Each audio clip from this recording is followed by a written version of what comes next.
Rob Brown Show. Get robbed! Only on The Fan Upstate. What a weekend in sports, dudes and dudettes.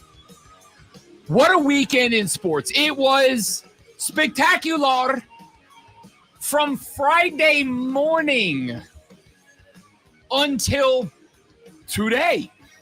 We had the Ryder Cup, which went from the most electrified I have been about a golf event in a very long time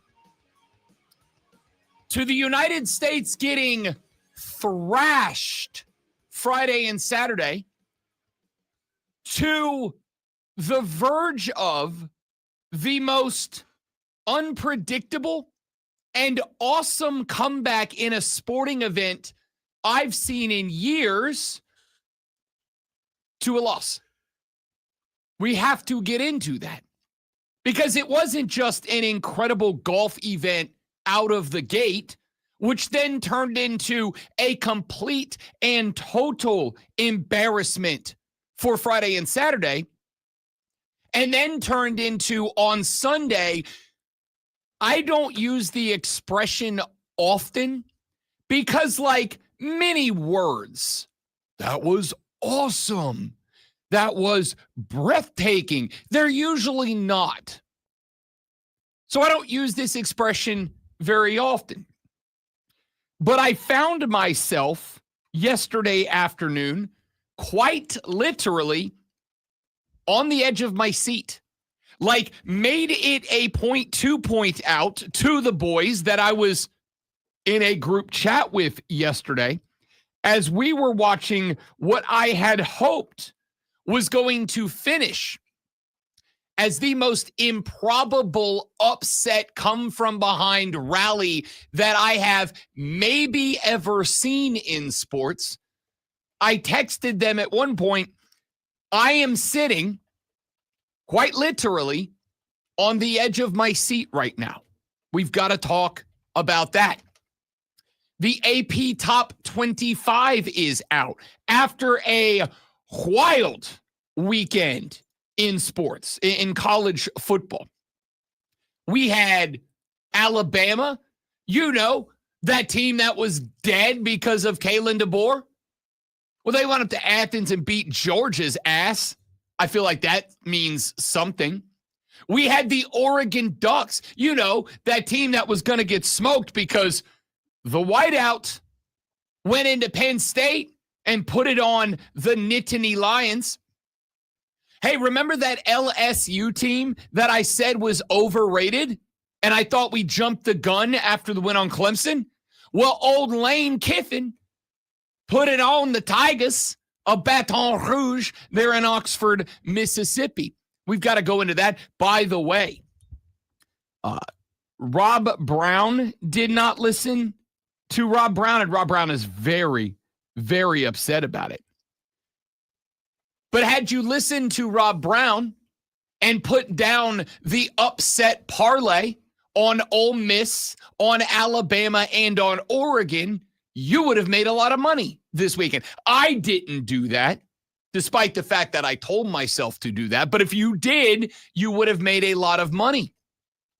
We've got to talk about the weekend that was in college football, in the National Football League. Ladies and gentlemen, I hesitate on Well Actually Monday, this and all of our Well Actually Mondays. I hesitate to knee-jerk react. I think the Ravens Super Bowl window is closed. And I think the Chiefs is wide ass open. Maybe. Yeah. What a difference a player makes. I would agree with you, great one. As Lamar Jackson exits that game with an apparent hamstring injury, we're waiting to find out details. Unless you have on your well-fitted aluminum foil, tinfoil cap, and believe that perhaps Lamar either elected to bench himself. I believe it was Jim and Tony who were trying to find the injury. and they could not figure out where he got hurt in the last play when he went to sit down. I personally, I believe he got benched, but and if he took himself out, that's not good. I guess in the NFL, it's no, it's not. No, it's not, because we, to this day, have never let up on on Richardson. Anthony Richardson. Yeah, I had it right. What am I doing? You did. Anthony Richardson for checking himself out of a game. Now, I do want to be very clear. There's a difference between the two players, but still, it's the same thing. You can't do that. Not even that. I do want to be very clear. I am not saying that it happened. And hamstring injuries, really any lower extremity injury, they may not be diagnosable by sight. Just because I don't see, there's where he got hurt, doesn't mean he didn't. I don't know. Here's what I do know. I don't know that it would have mattered, because the Baltimore Ravens defense, as of this morning, is the worst defense in the National Football League. Caveat, they were missing 4 starters in this game. However, and they lost more as the game went on. That is correct. They lost more in the game, but they went into the game missing 4. I believe they lost, 2 or 3 in that game. So you are looking at more than half of the Ravens defense that was out against the Kansas City Chiefs. However, even if I give them credit for that, that was a football team that looked deflated and defeated in a game that they entered at 1-3, with everyone that watches and evaluates the National Football League saying, if the Ravens start at 1-3, and saying the same thing about Kansas City, if this team comes out of this game 1-3, even though both of these teams have faced a, for what it's worth, juggernaut of an opening 17% of the schedule, 1-3 is a bad look. And I don't remember what the statistic was, but somebody put up the stat of how many NFL teams start 1-3 and make the playoffs, and it's not many. I'm pretty sure it was 1. Yeah. Yeah, if I recall. I know you can count it on one hand. You may be able to count it on one finger. How many teams make the playoffs after beginning 1-3? And we're going to get to that later. But we've got to talk about that game, because goodness gracious. Did the Packers have me fooled? Because after 2 weeks, I was like, NFC's on notice. This team is a juggernaut. Yeah, and then last week they lost. Last week they lost to Cleveland. Last night, every opportunity in the world to go win one for the Gipper, and by the Gipper I mean Micah Parsons. And not only did they not, but they just kept giving gifts to the Dallas guy. How do you allow Dallas to put 14 points on the board in 32 seconds to end a half that it looked like you were ready to run away with it? And instead, you take you don't take an L, you take a tie. I know, but a tie feels like an L. Insensitive, but come on, play till there's a winner. Come on. Why is it? I don't think that's insensitive. Well, it is, because, the players have been playing. You don't want to see anyone get hurt. Yeah, I empty your bench. Let's put second, third teamers out there. Let's bring someone off the practice squad and throw them out there if you're worried about your players, and let's have a winner. Yeah, I'm fine with a draw. Yeah. I'm fine with a tie. I wonder why. Listen, you had 2 football teams that went out there and played 75 minutes of full speed National Football League quality football. I don't have an issue with the tie. What I have an issue with is why we had a tie. Yeah, later on, I will text Cole Bryson, noted Dallas Cowboys fan. I don't want to do it right now. I don't think he's up yet, and ask him how he feels about a tie. I got to think last night, all things considered, you got to be pretty happy about it. I think you've got to be pretty happy about it. So the NFL was bananas yesterday, and we're going to get into the National Football League with 2 Monday Night Football games on tap for this evening.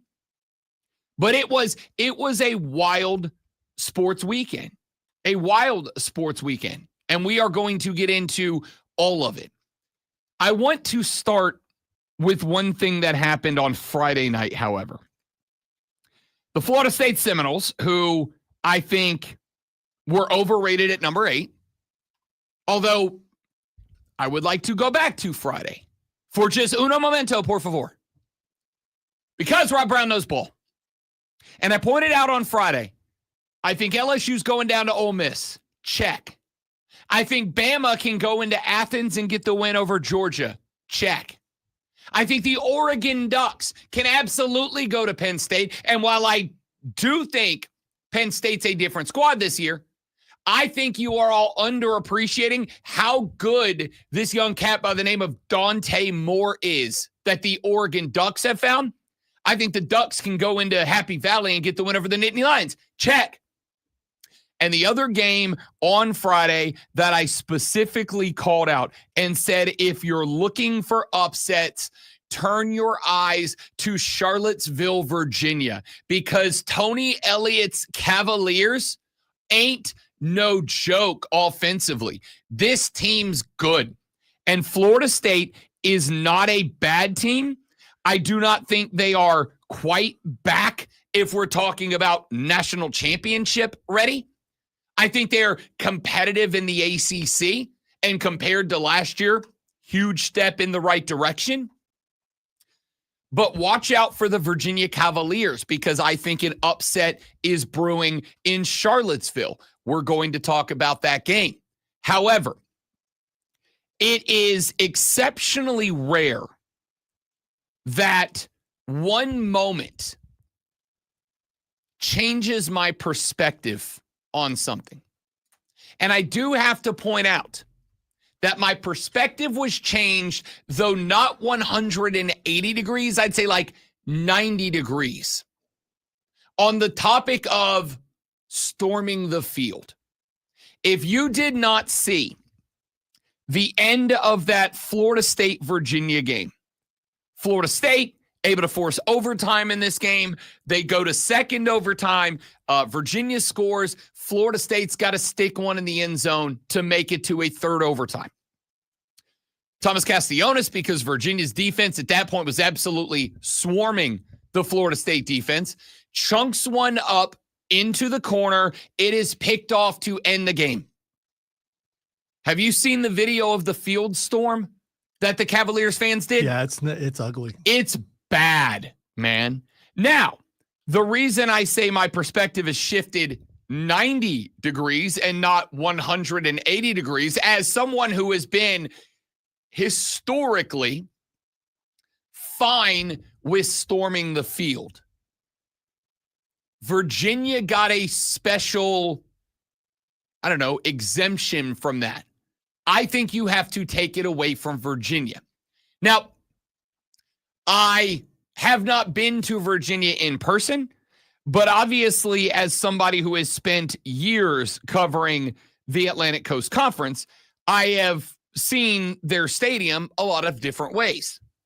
And one of the unique things about Virginia Stadium is that their student section, which is just outside of, I believe, the north end zone, does not have a fence or barrier or barricade that separates the fans from the field. It's a hill, much like Clemson's. It's a hill.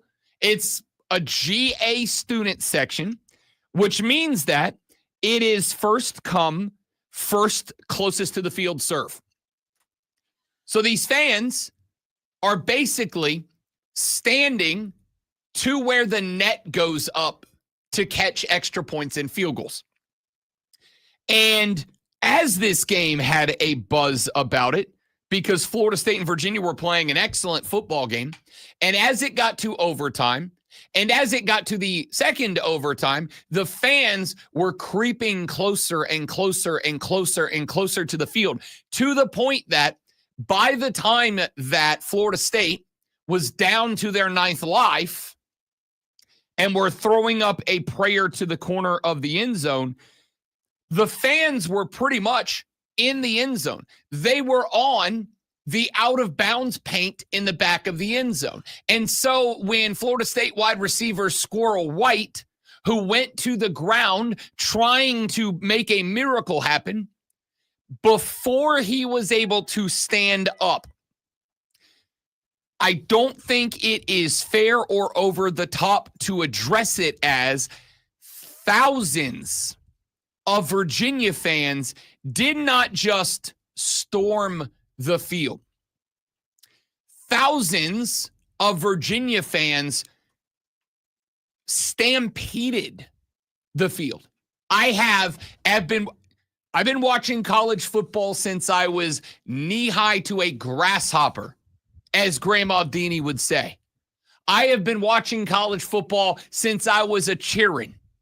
And I've never, and you know what? I'm not even going to say college football. I have been watching sports since I was knee-high to a grasshopper.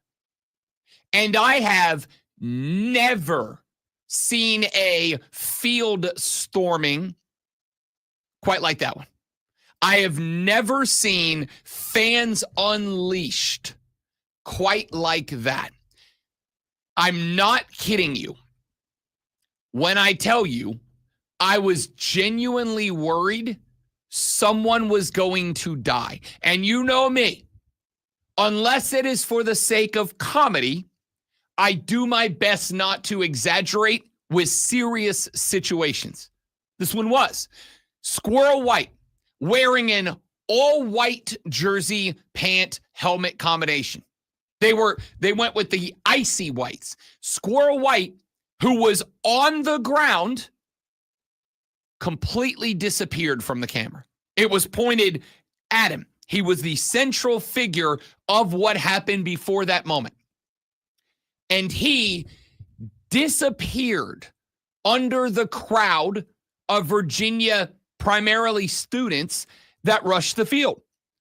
That can't happen. I am absolutely fine with fans being allowed on the field after a victory. I'm fine with it.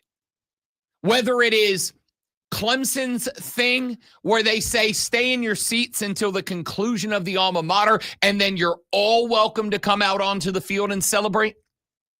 Whether it is a traditional field storming, I'm fine with it. But what happened on Friday night cannot be allowed. I am fine with field storming because, as I have pointed out before, I'm not saying it's never happened, but I cannot, off the top of my head, think of or recall a moment where a player has been injured or assaulted. I can think of some moments where some fans have taken a pop, but I have also pointed out, if you're a fan and you enter the field of competition, even if the competition is over, where a bunch of hyper-emotional, uber-competitive athletes have just finished, especially the ones who just took an L. If you get into someone's face, do not be shocked if you take a crack. That's kind of part and parcel with what you are doing. But what happened Friday night at Virginia, even I would say, if that can't be brought under control, that is the type of moment where we have to use the phrase, you've ruined it for everybody. You have ruined it for everybody.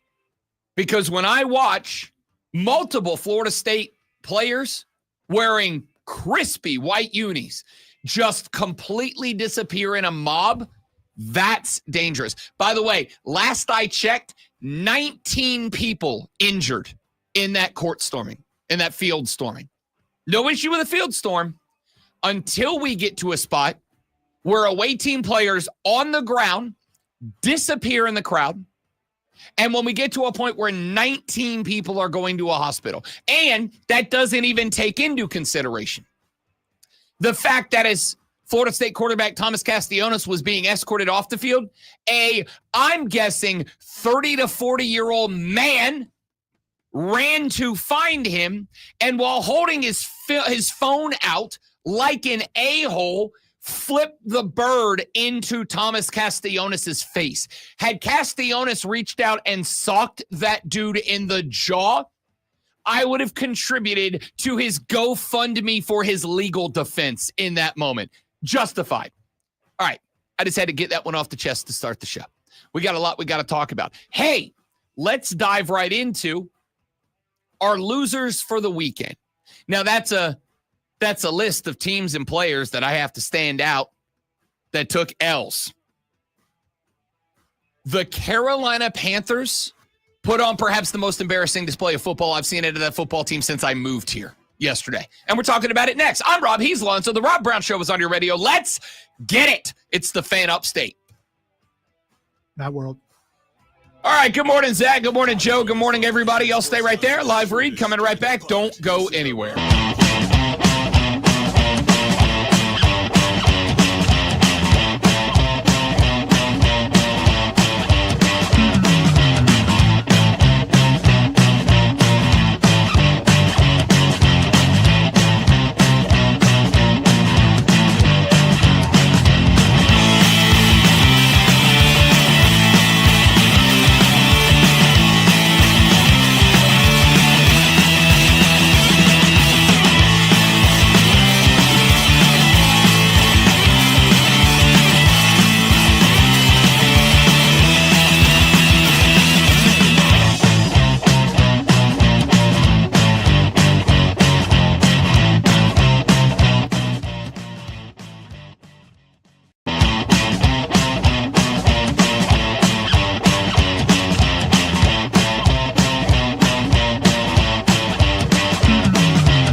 I have been a Dave Canales defender. I have been a Bryce Young defender, probably to a fault, if we have to be honest. Yesterday, San Andreas fault. I mean, the biggest fault there could be. You're not wrong. You're not wrong. Yesterday, I think I've jumped off the bandwagon.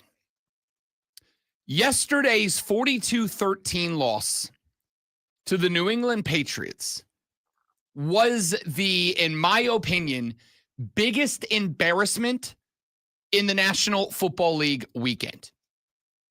And it wasn't that you lost, because another team that I spent the offseason telling you I think is going to be better than anyone's giving them credit for was the New England Patriots. Now, the Pats were coming into that game 1-3. And as Bill Parcells once famously said, you are what your record says you are. They had beat only the woeful Miami Dolphins. They had taken L's to the Raiders, who lost to the Bears yesterday. And by the way, right about the Bears too, hang in there. And they had taken an L to the Steelers. Turns out maybe the Steelers got a little something special going. As Lonzo predicted, DK Metcalf, the D in DK stands for dog, because he was big in Dublin, Ireland yesterday.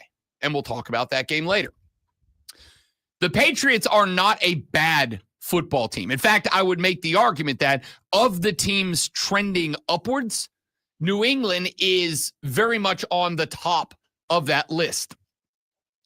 Carolina came out looking pretty good early in this game. And then, for reasons that I cannot understand, and I know that there were some injuries in this game that impacted the game plan, I'm sure. I know that there were some schemes that New England ran that the Panthers were not prepared for. I watched the All-22 film for an extended amount of time last night because I really wanted to try to get a grasp on what happened with this football team. And what I can tell you on my first glance was this team, and I hang this on the head of Dave Canales, refuses to do what works. This team refuses, when they find something, anything, to stick with that. On the opening drive of this game yesterday, the Carolina Panthers worked with a bunch of misdirection with the football. The first play, they ran the tight end in motion, handed it to him on an end around, brought a crackback block, left the edge rusher unblocked, mainly because you're sprinting the ball carrier past his face. You had your wide receivers out on the outside, just run a 9 route to take DBs with them. It worked like a charm. The rest of that drive, both the run and pass plays, were predicated on creating a world where New England had to find the ball before they could begin to make a play on it. And Carolina, with Chuba, with Rico Dowdle, with a couple of BY passes, they worked the ball down the football field. And I went, this is great. You're taking advantage of a number of things. You're taking advantage of an offensive line advantage over the Patriots' defensive line. You're taking advantage of a young linebacking core for New England. You're taking advantage of the weaknesses on the New England Patriot defense, and you are playing towards something that, at least for this game, you very clearly had a game plan to take advantage of. And Carolina ended the first quarter 7-6, missed the extra point, but you scored a touchdown on the opening drive. And then, for some reason, after that happened, they just didn't go back to that game plan. After that, when you proved empirically that if you make New England find the football before they can make a play on it, your offense will be successful. After that, they just started, I guess, trying to be a boring, we're going to overpower you offense. But no one believes that that's what they are. Even with a good, injured, but still good offensive line, it felt like a game plan was working, and then Carolina just got away from it. I was, to say frustrated, would be an understatement. Because when I am watching what this team is doing work, and when I'm watching this team come out, and I'm not going to say sink a dagger on the first drive, but anybody who has watched football is aware an opening drive touchdown can impact the mentality of the defense that you are playing, provided you take advantage of it. It's a different game, but there's a point to be made here. The New Orleans Saints against the Buffalo Bills yesterday were 15.5-point underdogs in New York. The New Orleans Saints went the length of the football field and punched in a tutty on their opening drive. One of my very dear friends is a Bills fan. And when New Orleans went the length of the field and Kendre Miller looked like Mike Allstott punching in a tutty on a short yardage, he texted me and he said, this game is going to be more interesting than it should be because our defense cracks when we give up an early touchdown. And he called that shot correctly. Buffalo's defense, the rest of that game, never looked like the team that beat Kansas City in Kansas City the week before, or 2 weeks, whatever it was. They look like a different football team after that. Scoring an opening drive touchdown can impact a defense, especially if you come back out on the next drive and not just do it again, but if you come out the next drive and you say, you can't stop what we are about to do. And on drive number 2 and for the rest of the game, Carolina just got away from that game plan. And to this morning, because I watched this game on the All-22 cam, I put Dallas Green Bay last night on the second TV and took my laptop and plugged it into the big TV so that I could watch the All-22 and figure out what happened. And what I can give you, and I've got some other X's and O's critiques as well, but what I could take away from this game was that for some reason, Carolina just quit doing what was working. They decided, yeah, what we did worked, but that's not really what we want to do. And what they wanted to do didn't work. And you would think after not scoring again in the first quarter, maybe after not scoring again in the second quarter, maybe you get back to it. They did not. And then there's the defensive side of the football. How y'all going to make Drake May look like Tom Brady out there? How are you going to allow Drake May to make you look that foolish for a defense that last week looked like the damn 85 Bears against the Atlanta Falcons? You came out last night and let Drake May slice you up. And it was predominantly, and I think this is the frustrating thing, it was predominantly dumb stuff. It was missed tackles.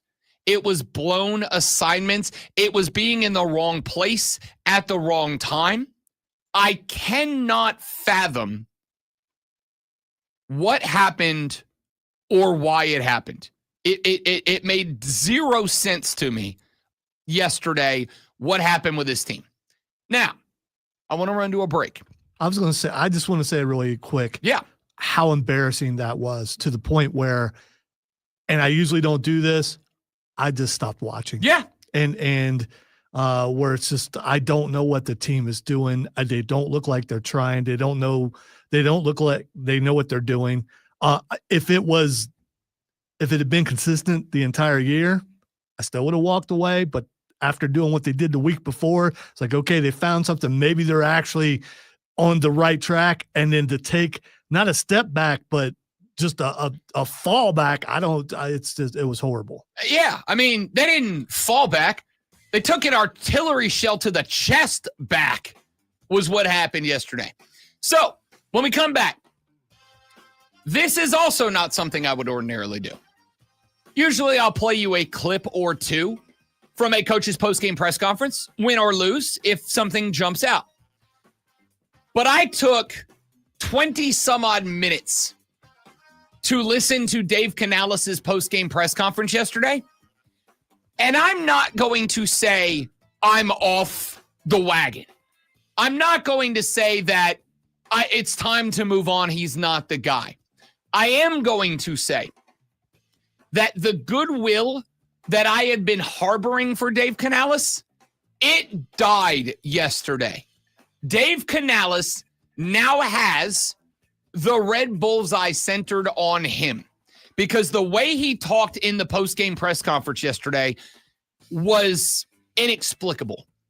And I'll tell you what I mean when we come back. I'm Rob Heaslonzo. The Rob Brown Show's on your radio. It's the Fan Upstate. Real sports talk for real sports fans. The Fan Upstate Is the sports voice of you, Patrick, the I am Upstate going to fan. respond to those things when we come back here in just a minute because I think you are on to a couple of different things there. Upstate. I'm Chuck Sanders. Here's the Sports Flash presented by Y'all stay right there. We'll be right back. Checkered flag at Kansas State.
on the Rob Brown Show. Only on the Fan. The Fan. Upstate.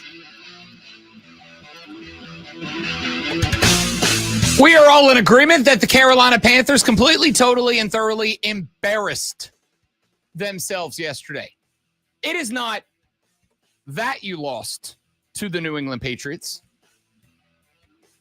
It is how you lost to the New England Patriots.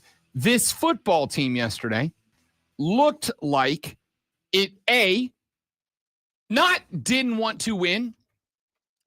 It looked like they were actively trying to lose. If you told me that that was week 17 and the team was trying to tank for the number 1 overall draft pick, my response would have been, that was too obvious, guys. Like, at least try to hide that you are trying to tank it a little bit. Don't be so blatant about it, because that is how you would have the ginger hammer fall on your heads. I would like to play you a couple of clips from the Dave Canales press conference after the game. I will play you clips from a press conference from a coach, win or lose, usually oriented around football. The X's and O's, what went right, what went wrong. Sometimes I will do it because the coach gave us his opinion on what went right, what went wrong. And I like to do my best to celebrate when a coach is willing to actually have a discussion versus just speak to us in coach speak or platitudes.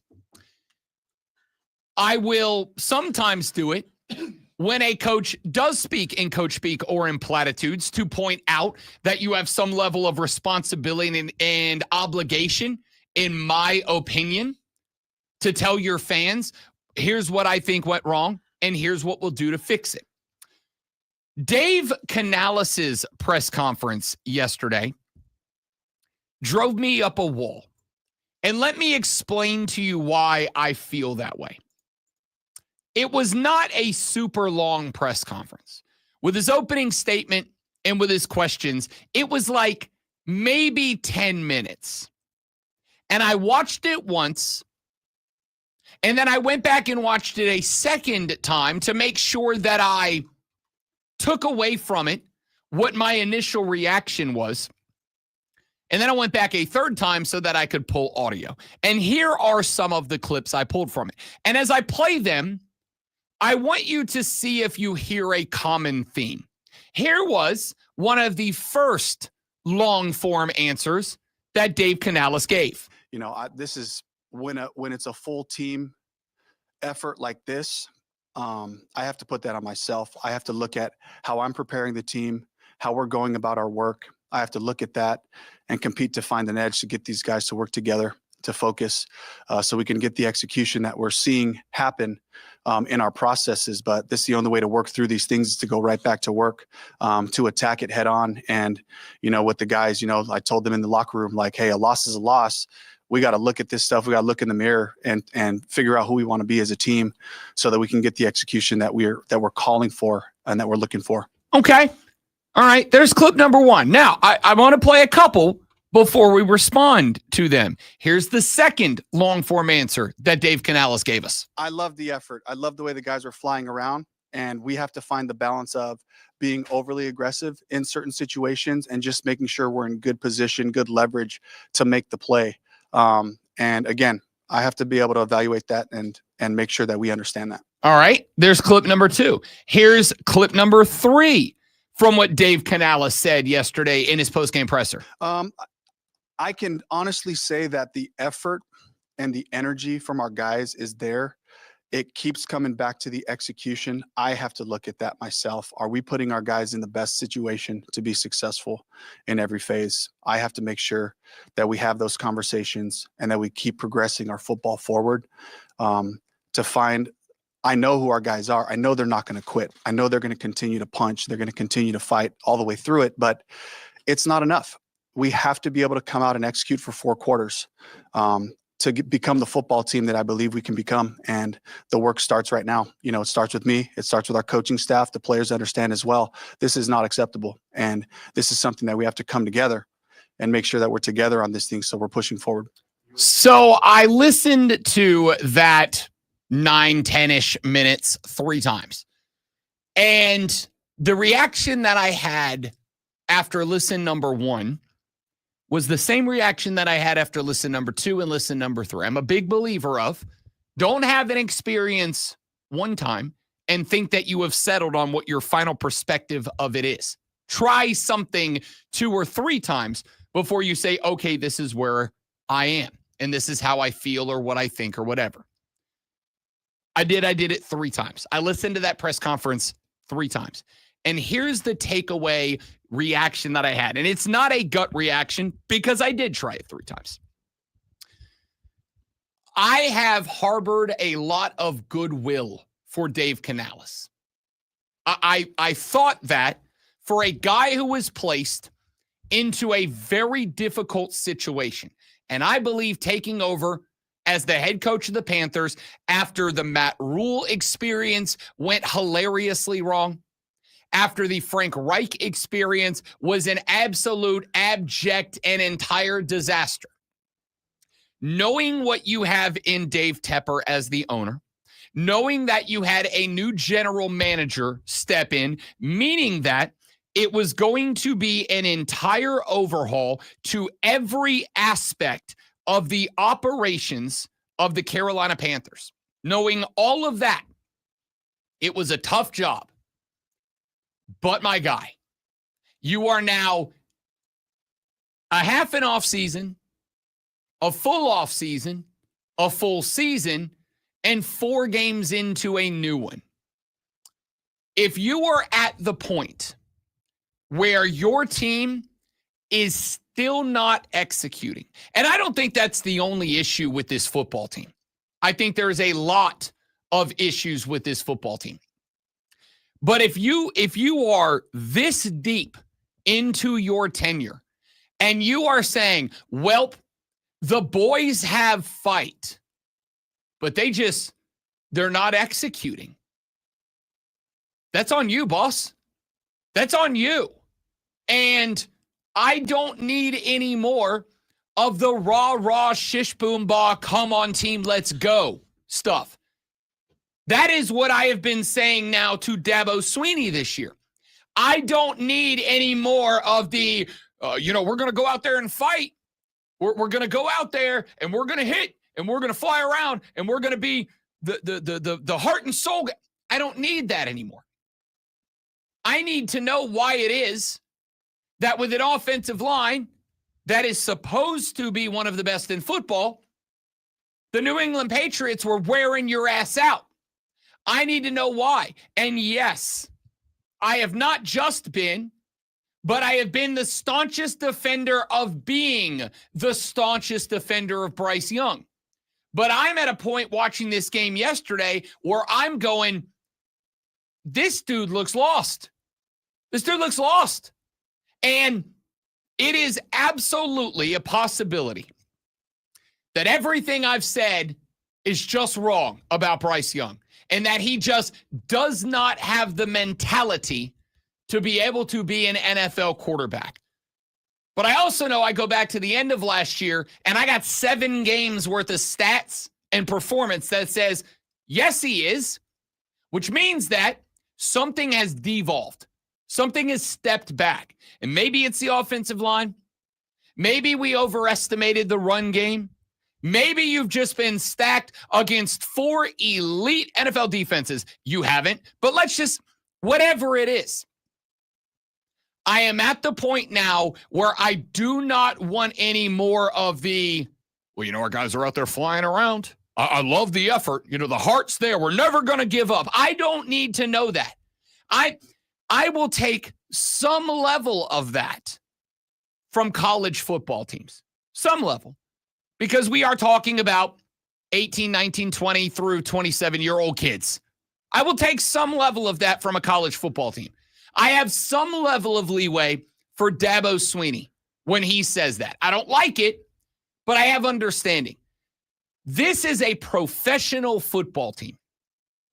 You are paid millions, $10 million of dollars to execute. So I do not want another word about how much effort there is. Not another word about how much heart. These guys are never going to start fighting. I don't care if they are fighting when they're going to New England and getting trounced by another football team that, by the way, started their reset at the same time you did. At the same time. Mike Vrabel, this is year one for Mike Vrabel. If I asked you right now today, which of those two teams is closer to the goal? The answer is New England. You know why I wouldn't ask you that? Because anybody who said anything opposite is either dumb or a liar. Here's the thing. New England is not that good. That's how bad Carolina was. See, I will disagree with that. I'm not saying they're good. They're not bad. New England is not that good. They're down in the bottom. I mean, they're not the Titans. They're not the Panthers, but they're down there near the bottom with those teams. But they have, I guess, glimmers of things that are going to be really good. Didn't think he would turn it around in one season. I think, again, this hit so hard because of what they did in Atlanta and then coming out and doing this the very next week. Lonzo and I were both very much on board with, if you got to replace Hoodie, Vrabel's a good guy to do it with.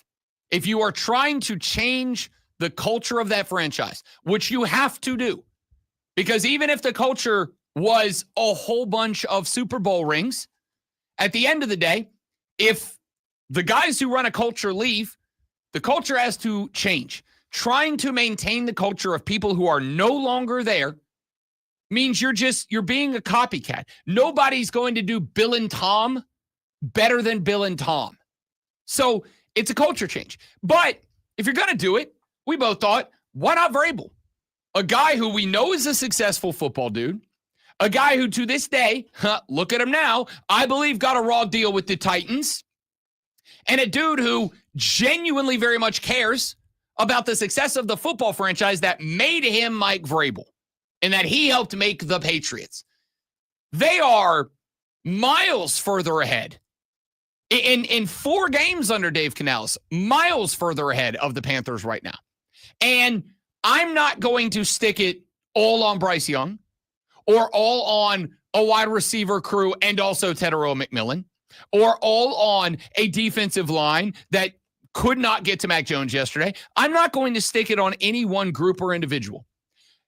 But it does come down to the head coach at this point. And while I have been a Dave Canales guy, the press conference that he just held, and I suspect it was very much as we thought Dabo may have been doing a couple of weeks ago.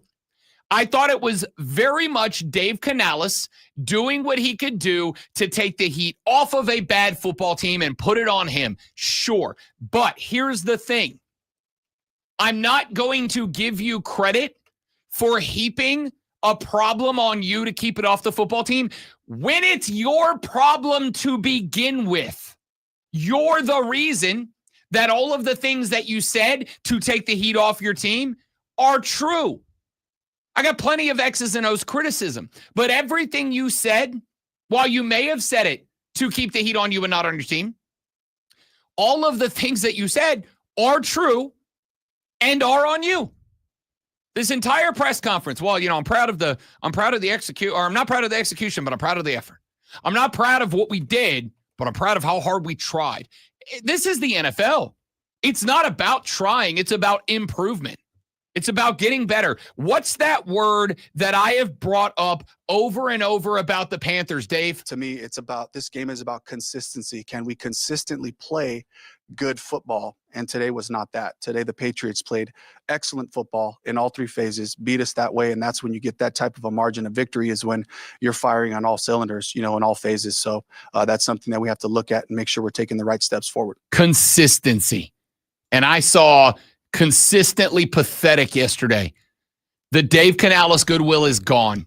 It is time to show improvement, or yes, it will be a 2-and-done scenario under Dave Canales. Now, a guy who doesn't need to get it right, he'll get it right on shot number 1, Lonzo's Sports Flash.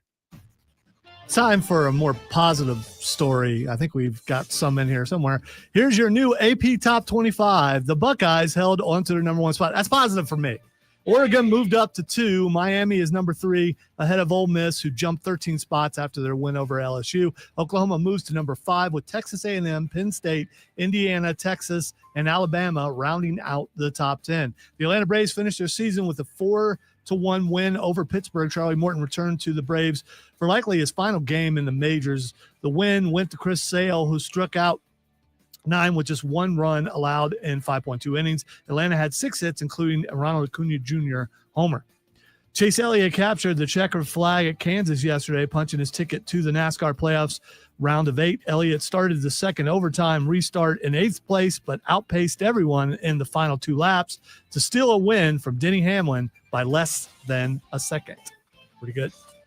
Up to the minute upstate traffic. Morning traffic will start ramping up over the next half hour, but right now, no major congestion across the major corridors. Watch for roadwork zones on I-385 between Woodruff Road and Roper Mountain Road. Also that area, Chick Springs Road and Lotus Court at Highway 29, Wade Hampton. Spartanburg traffic is clean as a whistle right now. From the News Talk 98.9 WORD Traffic Center, I'm Bill Brooks on The Fan, Upstate. Basketball at the baseball stadium? Don't miss Morgan Square Madness, powered by Ingles on Thursday, October 2nd at its new location, Fifth Third Park. Meet the USC Upstate team, plus music and fun for the whole family. Details at upstatespartans.com/madness.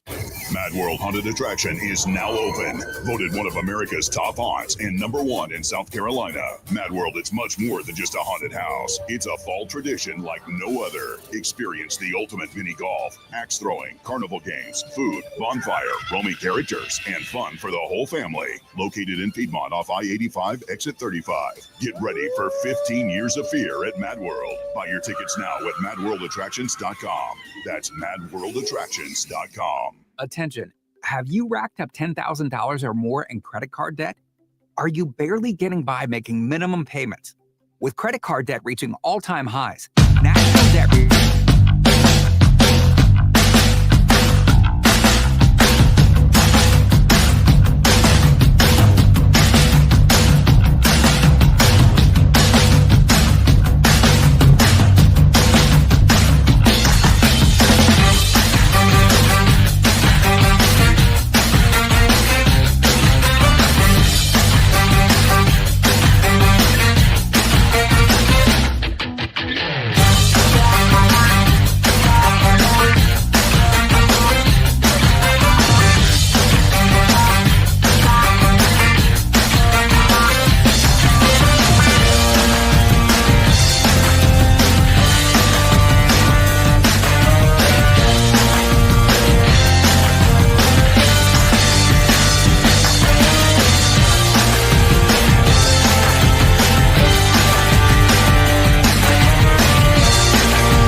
an incredible weekend. So this sports weekend, most of the time when we have what a great weekend in sports we have coming up, they don't always live up to it.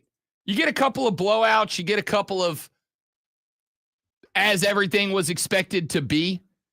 This weekend was not. This weekend turned out to be a stellar sports weekend. And we should talk about some of the things that happened, mainly because we've got 2 Monday Night Football games tonight. But you've got to get there first. I don't know. Is one of them actually a game? I mean, in that there will be 2 football teams on a football field attempting to do a football. Justin Fields playing tonight. Do we know? I have not heard. That's a great question. I will find out. But there are 2 games tonight, and we've got to kill a little bit of time to get there. How do we do that? You might ask. The answer is very simple. You do for 8 hours what Lonzo and I do for 4, and that is talk sports. We do it for a lot more than that. It's just we do it professionally, close to professionally, for 4 every day. I'm here to help you with that, because if you're going to talk sports in order to kill some time between here and a pair of Monday night football games this evening, you got to know what's going on in the world of sports. And if you've got to know what's going on in the world of sports, you have come to the right place, ladies and gentlemen, because every morning at 7 a.m., we do this. Are you ready for the playbook of the peculiar, the almanac of the absurd, and the encyclopedia of the extraordinary? Well, you better be, because we're diving headfirst into the 3 top stories that will have your coworkers saying, Are you guys sniffing on newsprint or something? before they take their first bathroom break. No. Here we go. Welcome to the water cooler cheat sheet on the Fan Upstate. It is the water cooler cheat sheet, the top 3 sports stories that you will be talking about when you get to the office today and start discussing sports with your boss, your supervisor, your coworkers, your manager, your IT guy, whoever it is you stand around the water cooler and chat sports with to kill time instead of doing your job. Nice job. This is what you'll be getting to. Here's item number 1. After I'm going to say, spectacular weekend of college football, your new AP Top 25 is out. The Ohio State Buckeyes will maintain their number 1 spot in the AP poll. Sup, bruh? However, they have given a few first place votes away. The Buckeyes of Ohio State will stay atop the poll at number 1 after a 24-6 defeat over the Washington Huskies. But the Oregon Ducks, after their road win at the Penn State Nittany Lions, do not just jump up 4 spots to number 4. But they also grab a fistful of Ohio State's first place votes. They now own 16 of them. The Big Ten takes the top 2 spots in the AP poll. The ACC now has spot number 3. The Miami Hurricanes will check in at number 3. Miami was idle this weekend, so could not gain a spot. They do lose one to the Oregon Ducks, dropping to number 3. However, the Canes do have 4 first place votes. Every first place vote is owned by those 3 teams. Ohio State 46, Oregon 16, Miami with 4. After their upset victory over the LSU Tigers, Ole Miss jumps 9 spots all the way up to number 4 in the poll. They are 1 spot ahead of number 5, Oklahoma. The Boomer Sooners gain a couple of spots in the poll after the win over Auburn. Texas A&M, Oklahoma's idle. That's after last week, and then they jumped up this week. A large chunk of the reason was because of the fall of Penn State. We'll get to them in a moment. The Aggies of Texas A&M, Mike Elko, football dude. The Aggies were idle this weekend, but because of a couple of drops, they move up 3 spots to number 6. Penn State, after the loss at home to Oregon, falls 4 spots down to number 7. Indiana, the Hoosiers. Kurt Signetti, he wins. Google him. 2015, a hilarious ending as they take the walk-off safety but they gave up the safety, but it was still a walk-off safety to the Iowa Hawkeyes. 20-15 your final. Indiana up 3 spots to number 8. Texas will move up 1 spot. They are now checking in at number 9 in the poll. They were idle this weekend. The Alabama Crimson Tide go on the road to Athens, Georgia, and the curse of Kirby continues. 24-21, the Tide get the win. That bumps them up 7 spots to number 10 in the AP poll. Going down the rest of the road, Texas Tech, the Red Raiders up a spot to number 11. Georgia falls 7 spots down to number 12. That places them 1 spot ahead of number 13 LSU, who falls 9 after their loss to Ole Miss to number 13. Iowa State and Tennessee remain unchanged at 14 and 15. The Doors, Vanderbilt, the highest rating they have been in a very long time after a 55-35 defeat of Utah State. Vandy moves up 2 spots to number 16. Georgia Tech falls a spot behind Vanderbilt. They are now down to number 17 after a thriller against Wake Forest. They struggled to get by Wake. They do send it to OT and get the win, but it cost them 1 spot down to number 17. Florida State, the biggest fall in the poll this week after a road loss at Virginia. FSU tanks 10 spots down to number 18. I feel like that's probably more in line with where they actually are.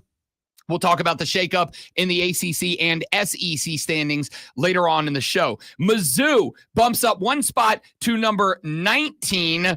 Michigan falls a spot to number 20. Notre Dame up 1 spot to 21. Illinois up 1 spot to number 22. BYU goes up 2 spots to number 23. Virginia, unranked last week after the win over Florida State, moves to number 24. Arizona State was unranked last week. They moved to 4-1 and are now number 25. Just outside of the top 25, at 26 is South Florida, Utah to number 27, Mississippi State, Memphis, USC, North Texas, Maryland, TCU, and UNLV are all ranked. We will talk more about the rankings and what I do and do not think makes sense later on in the show. But we've got to get to item numero dos. I do not ordinarily make the results of an individual contest an item on the water cooler cheat sheet. That is, unless to say that individual contest was some way championship impacting or if it stood out for any particular reason. The Carolina Panthers' loss to the New England Patriots stood out for a very not great reason. 42-13, the Patriots put belt to ass of the Panthers yesterday. Bryce Young, 18 of 30, 150 yards and a touchdown, took 1 sack on the day. He was replaced with about 8 minutes left to play, and the game well out of hand, 35-6. When Andy Dalton came in, 5 of 6 with a touchdown as well. The Panthers ran for 129 yards. Chuba Hubbard had 49, ETN 33, Dowdle 32 on 9 carries. David Moore had 1 carry from the tight end spot for 12 yards. It was a very, I thought, nifty little tight end around off the right-hand side, but David Moore was injured on that play. You said nifty? I did say nifty. What are you, like 75 years old? You know, I've started leaning into some of the older catchphrases, and I don't know if that's a result of because I am an older now, or if like time is circular. Yeah. Time's circular. Circular. That's when you take a sickle and you cut that stuff off. Cyclical. There we go. Okay. Time is cyclical. I just want to say, I'm only a little dumb. Someone who's much older than you, I've never used the word nifty. So I don't know what you're grasping at, but don't do that. I've started a new thing that I do in the morning, Lonzo, where because I try to be a smart person. In the AM over the past few weeks, and I'm going to start, this is going to be a gimmick we're going to work into the show. I have started to look up Merriam-Webster's dictionary word of the day. Would you like to know what today's word of the day, Lonzo, is? Skibbity. No. Okay. Because that is, of course, not a real word. No. Yet. No, Yet. It is. Oh, did actually. they put it in? Yeah. It was what is added. the definition of it? Of skibbity? Yeah. I don't know. I didn't look up the definition. I know it's been added. I don't know if it's been added to Merriam-Webster, but it was added to Oxford's, I think. Really? Yeah. Let's see here. AI overview. Merriam-Webster has added skibbity, but it added it with a tag of slang because they will put slang words in. It won't be in the like physical copy of the dictionary, but to put slang in the digital edition. Yeah, when's the last time you held a physical copy of a dictionary? I don't know because I have the app on. I do have an app on my phone. I have the dictionary app on my phone because I am a nerd. Skibbity is a gibberish word spread by Skibbity Toilet, a popular YouTube show featuring human-headed toilets battling camera-headed humans. It is widely used as a nonsensical and occasionally pejorative expression and meme online. So it doesn't mean anything. However, you know what does mean something is today's actual Merriam-Webster word of the day, which is very appropriate talking about this Panthers loss, obliterate. Yeah, that's what happened to him. As in obliterated, which is what happened in this game. Drake made 14 of 17, 203, and 2 touchdown passes. Didn't really need much else after that. The Patriots only ran for 104 yards, but they did run for 3 rushing touchdowns. 1 from former horse chestnut Travion Henderson, Antonio Gibson, and Drake May. All punched one in against the Patriots. Stephon Diggs, 101 yards receiving on 6 grabs in this game. I don't know what you want me to say. This game was booty cheeks from the Panthers. And if you missed the last segment of the radio program, Dave Canales' post-game press conference was every bit as bad as the performance itself. It was just a bunch of, well, it's on me. I gotta figure out what the identity of the team. But my guy, you are coming up on a year and a half of football as the head coach. You have now had a half an off season, a full season, a full off season, and you're working your way towards half of a season, and your team doesn't know what its identity is. You not just that you don't know. It's one thing if you'd say, well, our identity is to be, and we are failing because, but he didn't say that. He said, well, you know, it's on me. It's on me to find our identity. My guy, I expect you to have it by now. But hey, maybe I'm just aiming too high. We'll circle back around to that, but we've got to get to item number 3. The final day of Major League Baseball's regular season was yesterday. The teams that did not make the playoff wrapped up their seasons. A multitude of other teams went down to the wire. You know how back in April and May and June, when teams take dumb losses, and I get on the mic and I go, hey, morons, maybe don't lose that way.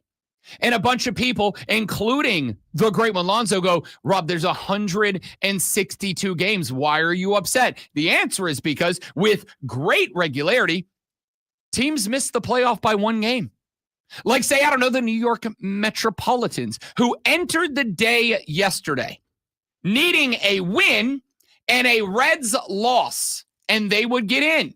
Well, the Reds lost yesterday to the Milwaukee Brewers 4-2, which meant that all the Mets had to do was win against the lowly Florida Marlins. They lost 4-0.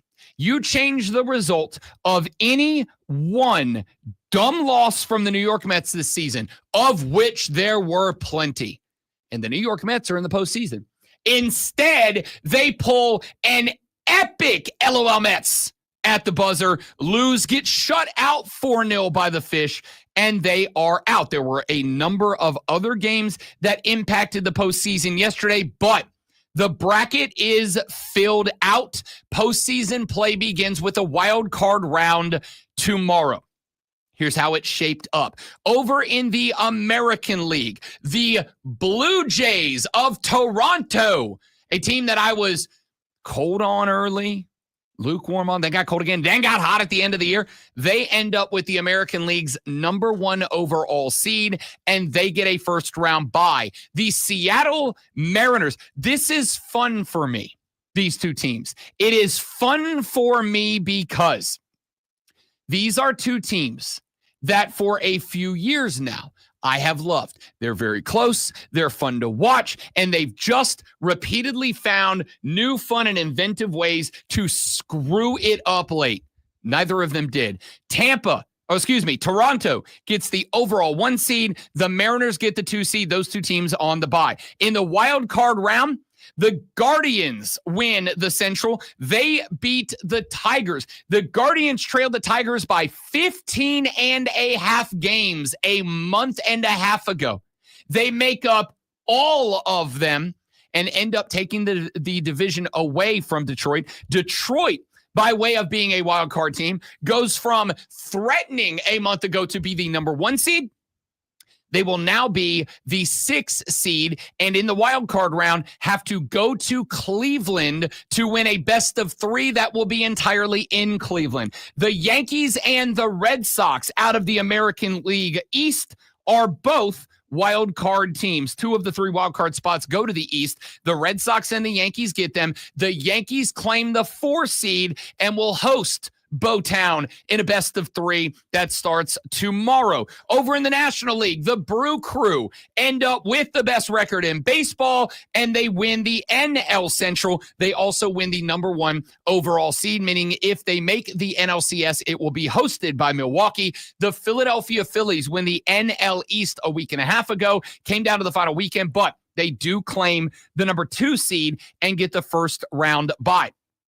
The Dodgers win the West, but never live up to the 100-game hype. So the LA Dodgers end up as the 3 seed in the National League. They will host the wild card round against the Cincinnati Reds. That fires up tomorrow evening at 9 o'clock. Tomorrow at 3 in the afternoon, the 4 seed out of the Central, the Chicago Cubs, the Padres end up grabbing a wild card spot out of the NL West. Could not chase down the Dodgers, still good enough to get in. The Padres will travel to the Windy City to take on Chicago. In round 2, the Guardians-Tigers winner will get the 2-seeded Mariners. The Red Sox-Yankees winner will get the number 1 seed in the AL. The Blue Jays in the National League, the winners of the Reds and Dodgers will travel to Philly in the divisional round. The winner of the Padres and the Cubs will travel to take on Milwaukee in the divisional round. So your MLB postseason bracket is up and running. As an early warning, this evening, myself and Cody Decker will actually be doing a full MLB postseason preview. We will have that posted for you hopefully by this evening. If not, it'll get posted tomorrow right after the show, just in time for the first pitch of MLB's postseason. 1 p.m. tomorrow, the Tigers and the Guardians. 3 p.m. the Padres and the Cubs. 6 p.m. the Red Sox and the Yankees. 9 p.m. tomorrow, the Reds and the Dodgers. There is your water cooler cheat sheet when we come back. I want to make 2 discussions out of the Ryder Cup. The first is the event itself was awesome. The event itself was spectacular. The second one was what threatened to make it not spectacular, and it's our fault. I'll tell you about that when we come back. I'm Rob. He's Alonzo. The Rob Brown Show was on your radio. Let's get it. It's the Fan Upstate. Jacob, Brian Kelly did have a minor crash out. It wasn't as bad as the one after the Florida game, but I also think that Brian Kelly took so much heat from that crash out after the Florida game that I think he's had to tell himself, I should probably be less of a butthole in public. I think that's what happened. I could be wrong, but I'm not. Stay right there, guys. We'll be right back.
The Rob Brown Show is back on your radio. It is the Fan Upstate. The Ryder Cup was this weekend. I told you on Friday the Ryder Cup is my favorite golf event. I like the Ryder Cup more than I like the Masters. And there is a lot of reasons for it. Number one is the fact that the golfers care. Now, I have another take on this I'm going to get to later on in the radio program, but the golfers care. You could tell that the Europeans care.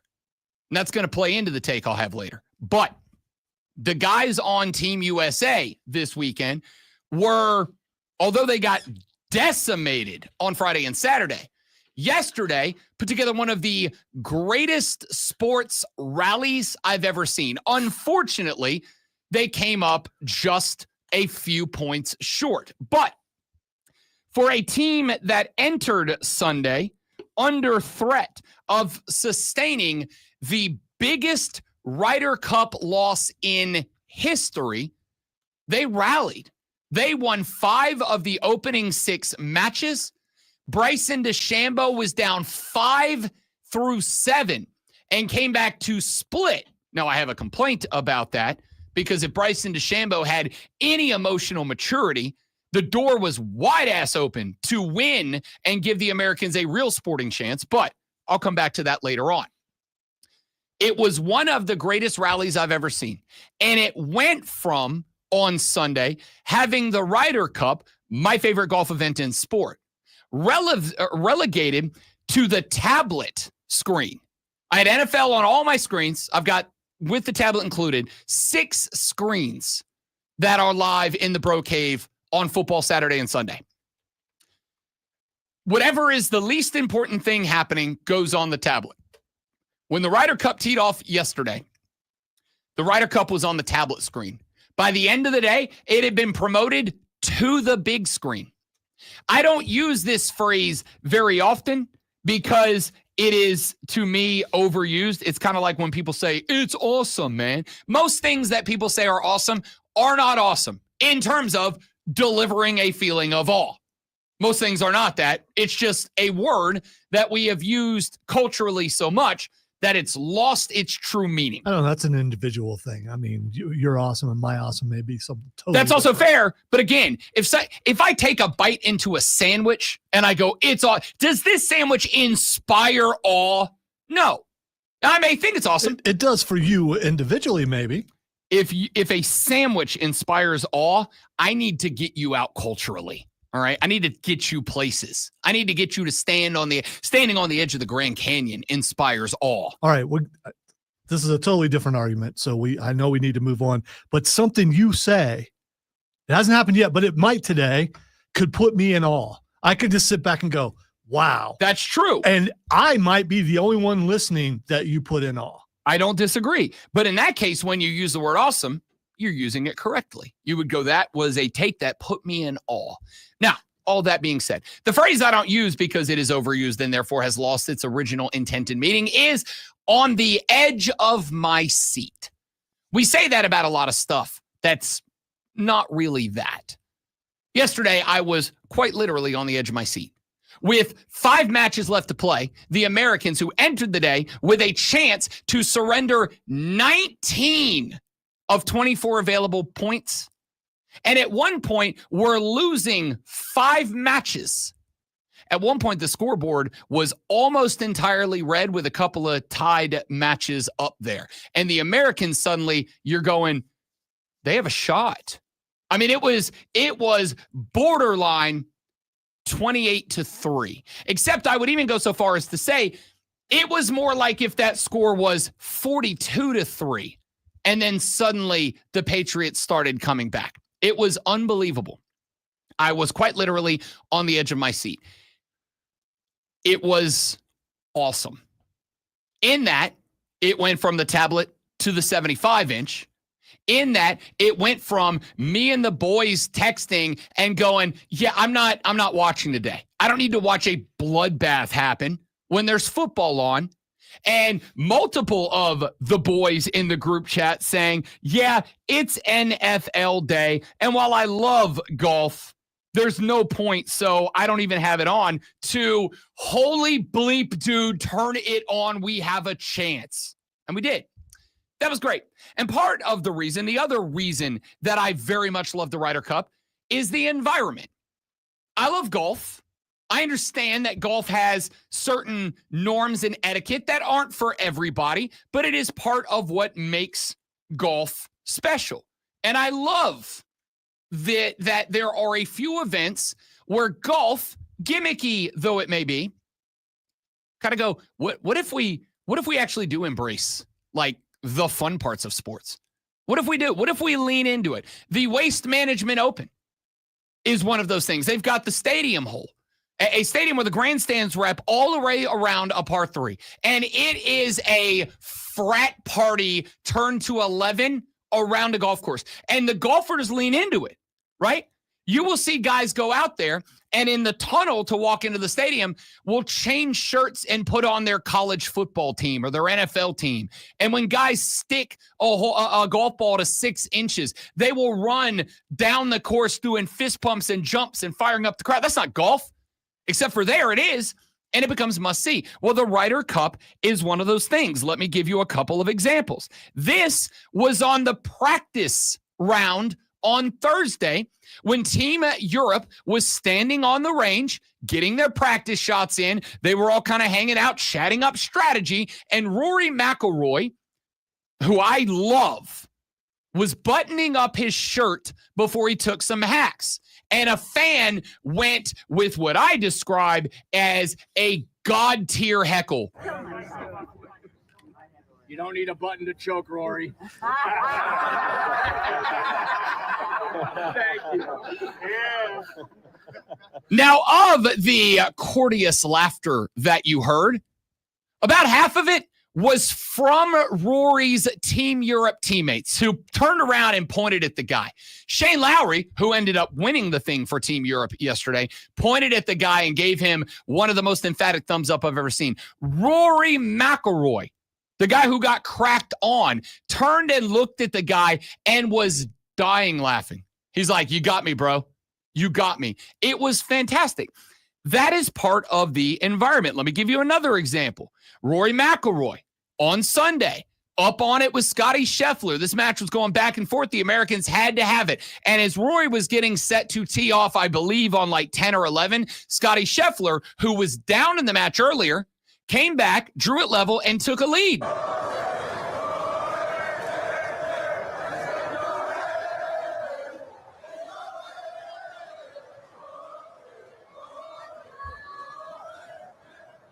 That is a crowd of a few thousand people to the tune of Zombie by the Cranberries singing, he's in your head, Rory, Rory. That's fun. That's football stuff. That's great.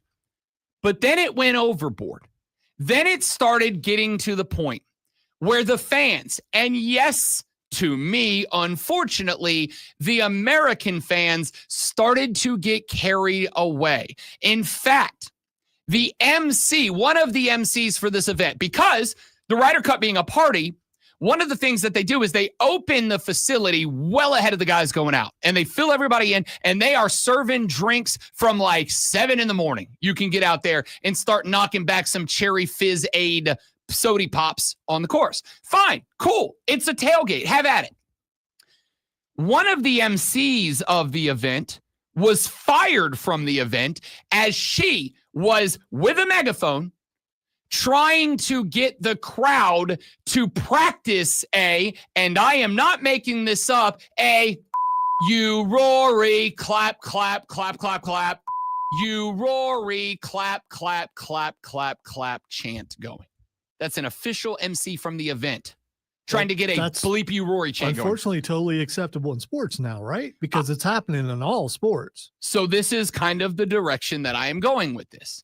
That is not okay. To the point that after Team Europe won, Rory McIlroy had 2 bites that I want to play. The first is, as somebody who, and even I, dyed red, white, and blue Team USA, was literally wearing a red, white, and blue polo yesterday. I wasn't when the event started, but around halfway through, opened the closet, pulled out one of my star-spangled polos and threw it on because I wanted to put whatever vibes I could. Even I was going, you can't do that. Rory was getting straight up, bleep you, Rory, as he was walking down the fairways. There's room for heckling, and there's not room for that. Here was Rory's reaction after. I don't think we should ever accept that in golf. I think golf should be held to a higher standard than what was, than what was seen out there this week. Golf has the ability to unite people. Golf teaches you very good life lessons. It teaches you etiquette. It teaches you how to play by the rules. It teaches you how to respect people.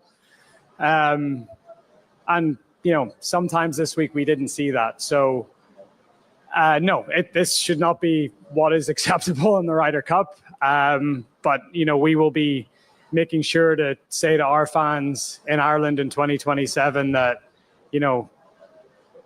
what happened here this week is not acceptable. And it's, for me, it's, come and support your home team. Come and support your team.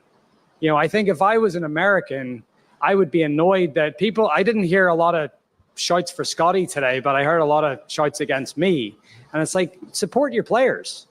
That's the thing. So, look, it was a rough week for all of us.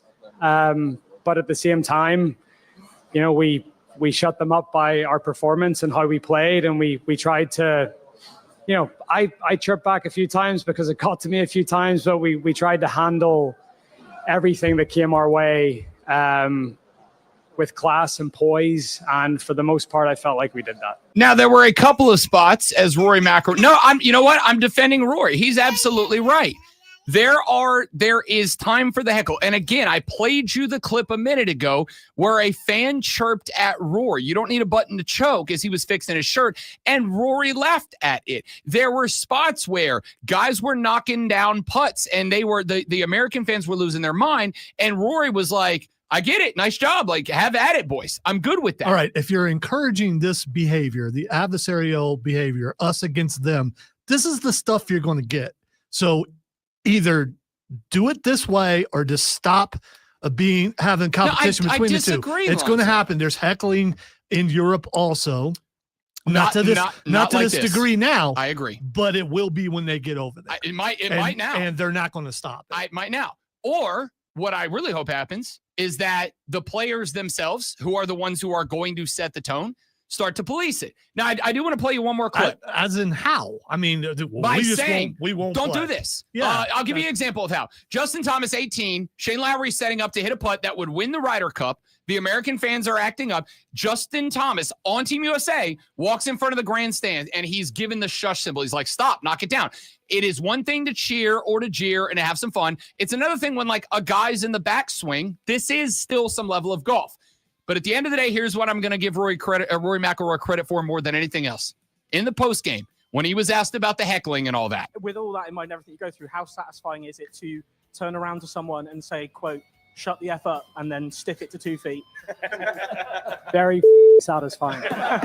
So, yeah, I mean, that just kills this whole thing. I disagree. Because he went around and said the exact word that bothered him, the exact thing that bothered him, he turned around and said it back to them.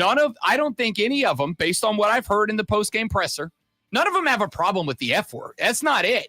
It's the over-the-top usage and harassment in spots where that's uncalled for in golf. How can you not use that word and it not be over the top? In my I use it all the time without being insulting with it. There's a difference. Yeah, life is not a Tarantino film. I don't disagree, Lonzo, but also in sports, that's how people talk. Notice he said that's my part name. of the game. He said my name. Correct, because it's not the word. It's the spots and the times in which it is used. When a guy is in the backswing of a putt, that's not the time. If they were saying "screw you, Rory," it wouldn't have bothered him as bad. If a MC is leading a chant of "screw you, Rory," I would feel the same way. All right, we'll talk more about this later on because it is interesting. Spike texts the show, said Rory was right. As an American, I found that annoying. So did I. And I have another take on that I'll share with you later on in the show about the overall aspect of Americans in international sports. But when we come back, let's look at the AP 20 top 25. Let's react to that. That's next on the Rob Brown Show in the Fan Upstate. 97.7 FM Greenville. 97.1 FM Spartanburg. I mean, Kane. Upstate. We're starting to see people call for that here in this country. I'm just saying, let's not be hypocrites. I've heard some people say folks should lose their jobs for saying mean things on the internet. 0-3 away from home. New England's 2-2. Be careful about your jeers. Bryce Young held I hate 30 that. passing, 150 yards and a Tone touchdown. makes me want to Andy Dalton, 5 leap through of the 6 window, passing, 58 not yards by and a myself. TD. Young was replaced by Dalton with about 8 minutes left in the That game. went from Marcus dramatic Jones to returned to threatening in 87 less than a yards for sentence. touchdown. That sparked the Patriots offense in the win. 2 touchdown passes for Drake That's the May, kind of who ran tone for that another. makes me The Panthers are surprised back that you home don't this coming Sunday when and they host haven't been Miami. punched. The Braves wrapped up the season with a Because if you 4-1 do win that over the tone Pirates. in the First wrong half finishes place, at someone's 75, going to hit 9 you. strikeouts I think it is over 5 perfectly 2/3. fine Atlanta wraps up the season to 76. make The a Fan point Upstate is your home for to play-by-play someone. of firm and Listen, Paladins football. I don't Search think the it's a Fan secret Upstate on the that TuneIn Kane and I Odyssey and iHeartRadio disagree apps. on Chuck pretty much Sanders on the everything. Fan Upstate. And yet, Kane and I have had. I don't think it's okay in other sports either. The traffic Yes. is starting to pick up. Okay, well that's not a sport. Even as a wrestling guy, that's not a sport. That's where it originated. No. Well, I mean, let's say it is. Let's say it is. all Yes, it is all AEW's fault. As you drive through the upstate. I-26 is a Yeah, no, clear I know, shot Kane. east and So west. am I. We know Wayne this. Benson is problem There is free. nothing From that the is news serious talk on this show from 98.9 6 till 10 a.m. WRID Traffic Center. I'm Bill Brooks on the Fan Upstate. All right, guys, stay right there because we're all on short breaks. I have to break up every short break with breaks. That's right. Break. Garage doors today.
Your AP Top 25 has dropped. The Ohio State Buckeyes will retain their top position in the 2025 AP poll after week 6.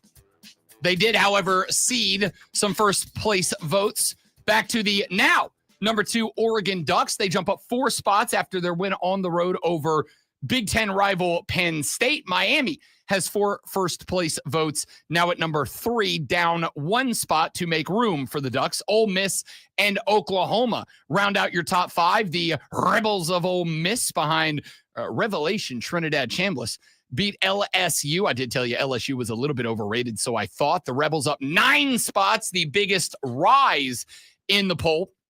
Oklahoma comes up 2 spots to number 5. A&M up 3 spots to number 6. Penn State, after the L, drops 4 down to number 7, still 1 spot ahead of 5-0. Indiana up 3 spots to number 8.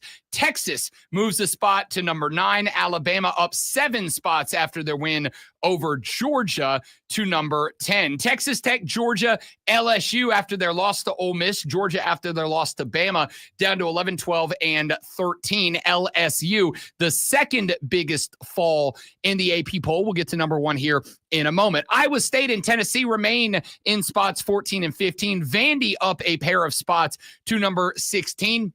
They move ahead of the rambling wreck of Georgia Tech, down 1 spot to number 17. Florida State, after their loss on the road to Virginia, falls 10 spots. They are the biggest drop in the top 25 to number 18. Mizzou up a spot to number 19. They flip-flop with number 20, Michigan, down 1 spot to number 20. Notre Dame up a spot to 21. Illinois, BYU, both up 1 and 2 spots respectively to 22 and 23. Virginia is ranked now after a top 10 win over Florida State. Arizona State will move from unranked up to number 25. Just outside the top 25, South Florida, Utah, Mississippi State, Memphis, Louisville, USC, North Texas, Maryland, TCU, and UNLV all receiving votes. Now, there's a lot about this poll that I find very interesting. I find the fact that Ohio State is starting to bleed some votes off, still has an overwhelming majority of them. They did struggle a little bit with Washington They early, did. And I was concerned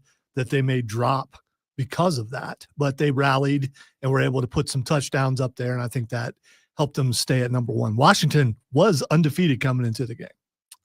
Yes, they were. And it's not, honestly, it's not a bad Washington team. Like it wasn't a poor showing from Ohio State. It's just not what voters expect out of the number 1 team in the country. Yeah, it took them a little while to get going, and they didn't add enough points to make it look dominant. So some votes getting bled off to other teams. Oregon obviously picking up a handful after a road win that nobody except me had them picked to beat Penn State, even though I actually do like Penn State this year, and we'll get back to that. Yeah, because I'm curious if you would fire James Franklin.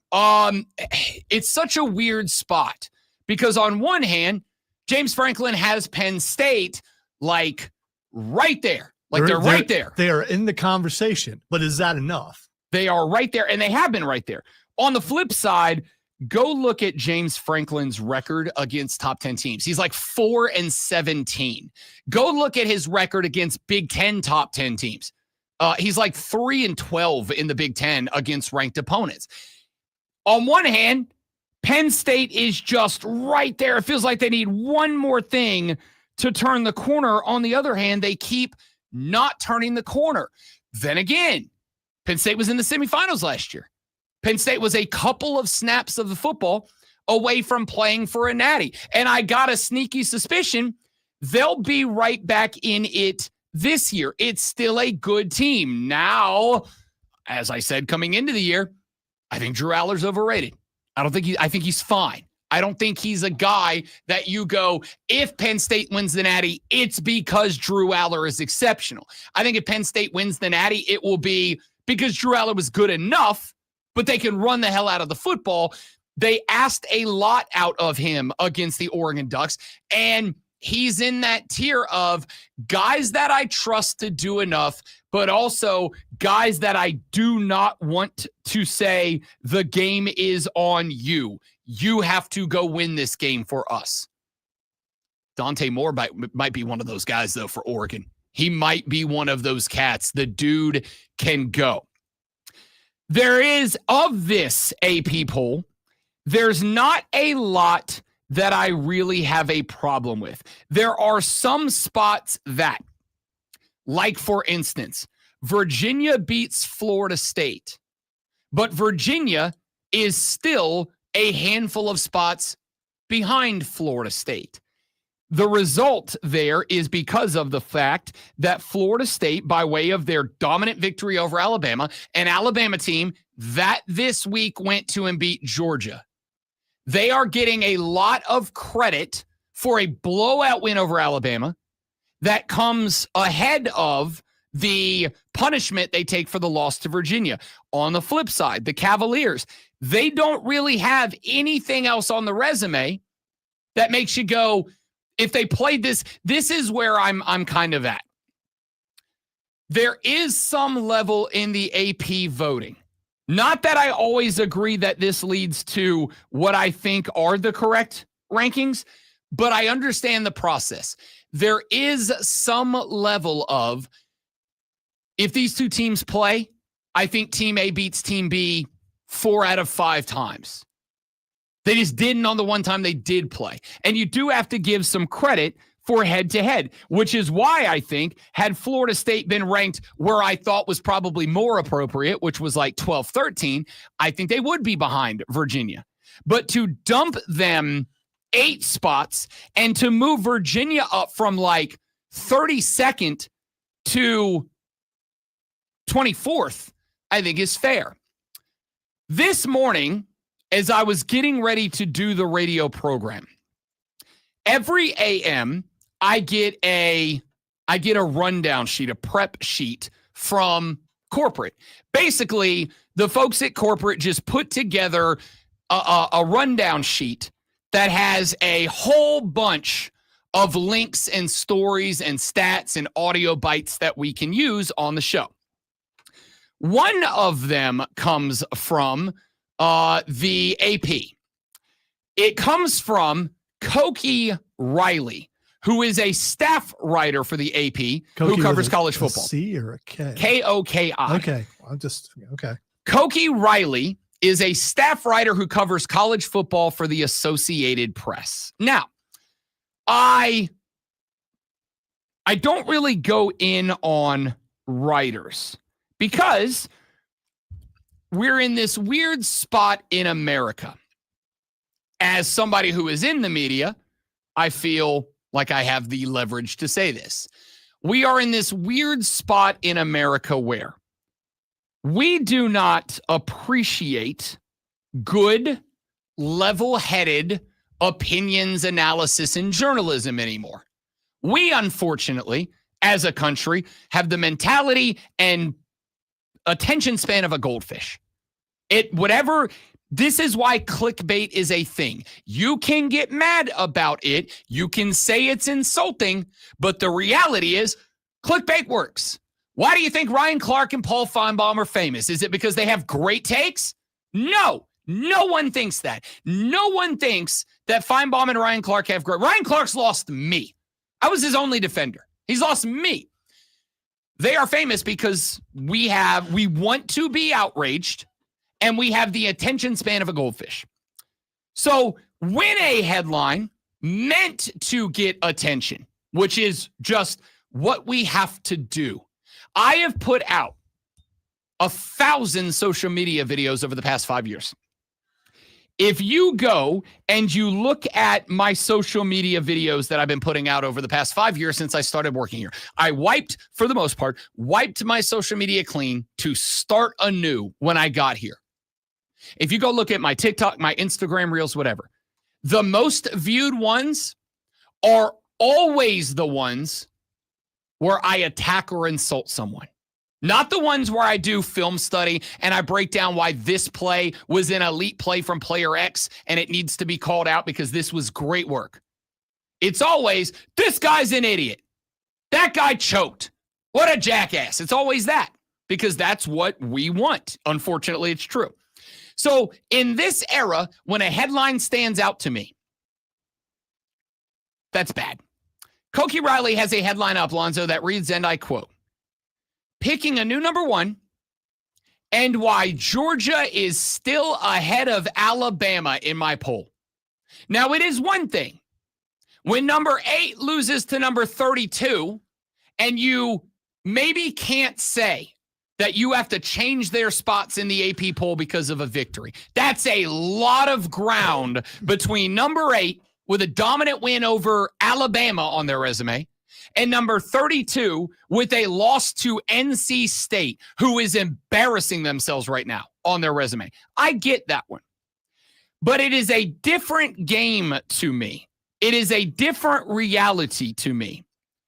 When somebody says the team that was number 10 in this poll, or actually I think Alabama was like 17, and a team that was number, what were they last week? Georgia 4-3 in the poll. When those two teams are in a different spot and the head-to-head victory, you end up with these two teams hanging around, both of them around 10, 11, 12. Like Alabama rises 7 or 8 spots, Georgia falls 7 or 8 spots, depending on the voter. They are next to each other in the poll. They played each other, and Georgia was at home. And you look at it and go, no, I can't see how the team that literally less than 24 hours ago went on the road to the other team's house and beat them didn't just beat them, outplayed them on their own house, and I'm going to put them ahead of Georgia. And her rationale was Alabama lost to Florida State. Is this the same person who last week or the week before was also defending their pick? Is it the same one? It is not. Okay, so this is new for football, period. The fact that the AP voters are being put in a place where they have to take account. Oh, no. Here's the best part. votes. They don't have to. This was an opinion piece she wrote. She wanted to put her vote out there. Cokie Riley wanted you to know that she put, and this is what I'm saying. The AP poll, the people who vote in this stuff, they are voting just as much so that they can write a piece like this. This is why, to me, this article is setting me off. This poll's got to go away. Like, honestly, this poll should go away. I've been saying that for a while. You have. And I've always kind of looked at it from the standpoint of, well, we should kind of rationalize it with the coaches poll. We should kind of like look at the two of them and then get a vibe for where it is and like meet in the middle about everything.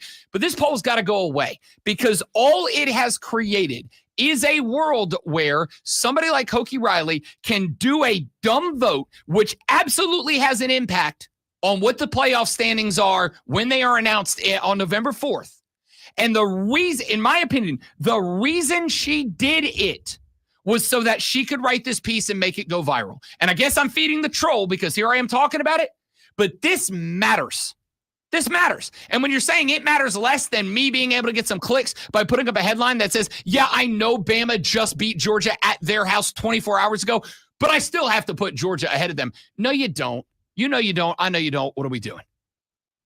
I'll probably loudly complain about this more later on. That's the old, well, the better team lost today. Okay, well, whatever. I mean, but they still did. And honestly, on top of that, did the better team lose? Because I don't think they did. Called this shot on Friday. You know what other shot I'm going to call? 60 Seconds of Heaven with Lonzo Sports Flash. And you're not even in West Virginia. The Carolina Panthers suffered a brutal 42-13 loss at New England yesterday. If you don't know that, then you're like 13. Bryce Young was 18 of 30 for 150 yards and a touchdown, with the majority of Carolina's 129 yards coming after the game was out of hand. Patriots quarterback Drake May completed 14 of 17 passes for 203 yards and 2 touchdowns in the win, and the Panthers looked horrible. The Atlanta Braves finished their season with a 4-1 win over Pittsburgh. Charlie Morton returned to the Braves for likely his final game in the majors. The win went to Chris Sale, who struck out 9 with just 1 run allowed in 5.2 innings. Excuse me. Atlanta had 6 hits, including a Ronald Acuna Jr. homer. And finally, Chase Elliott captured a checkered flag at Kansas yesterday, punching his ticket to the NASCAR playoff round of 8. Elliott started the second overtime restart in 8th place, but outpaced everyone in the final 2 laps to still win from Denny Hamlin. Up to the minute upstate traffic. Traffic is building on main feeder roads like Wade Hampton, Woodruff, and Pelham. 385 has some residual stalls from overnight lane closures, Woodruff and Roper Mountain roads. And I-85 slows southbound from Highway 14 and northbound from 385. Excuse through the me Pelham Road while work I zone. clear my 25 throat.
Electrifying hours of sports talk entertainment you're going to find anywhere.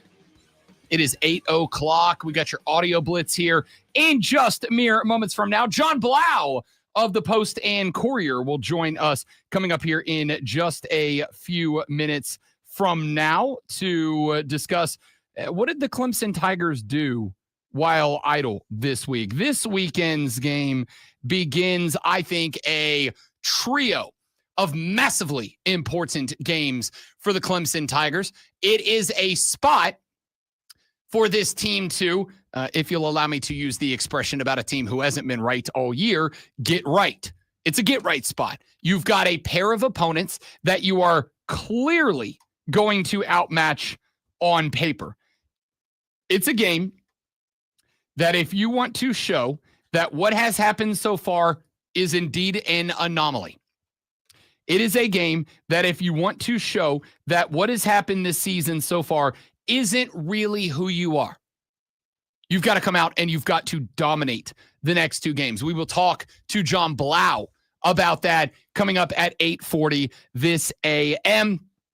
Do have one other change in schedule for the week. Lulu Kesson is going to join us tomorrow on the show. Ordinarily, Lulu would join us at this time on Thursdays, but she is headed up to New York this weekend, so Lulu will join us tomorrow on the program to break down South Carolina's win over Kentucky, which we will also do coming up here in just a few minutes on the radio program. But allow us to get to your audio blitz. Some of the audio we've picked over the top 24 hours or longer since the last time that we did the audio blitz. I want to start with this one. The Tennessee Titans are going through it right now, as we knew that they would. It is a rebuild. There is a new head coach.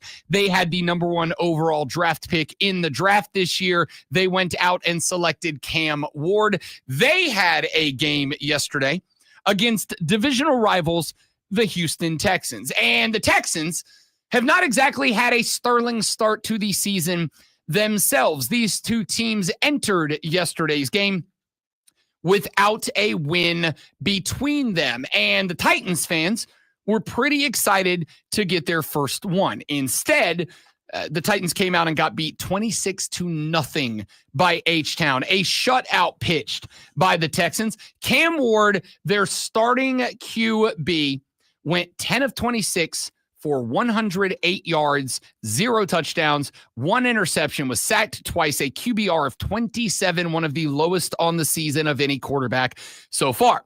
The Titans also ran the ball for just 82 yards, 64 belonged to Tony Pollard. Cam Ward had 22 yards of rushing. No one else had positive yardage at all. So Cam Ward got into his press conference yesterday, and it was time for him to address what happened and where this team is. Everything from interception to a penalty to an incompletion by me, a bad ball.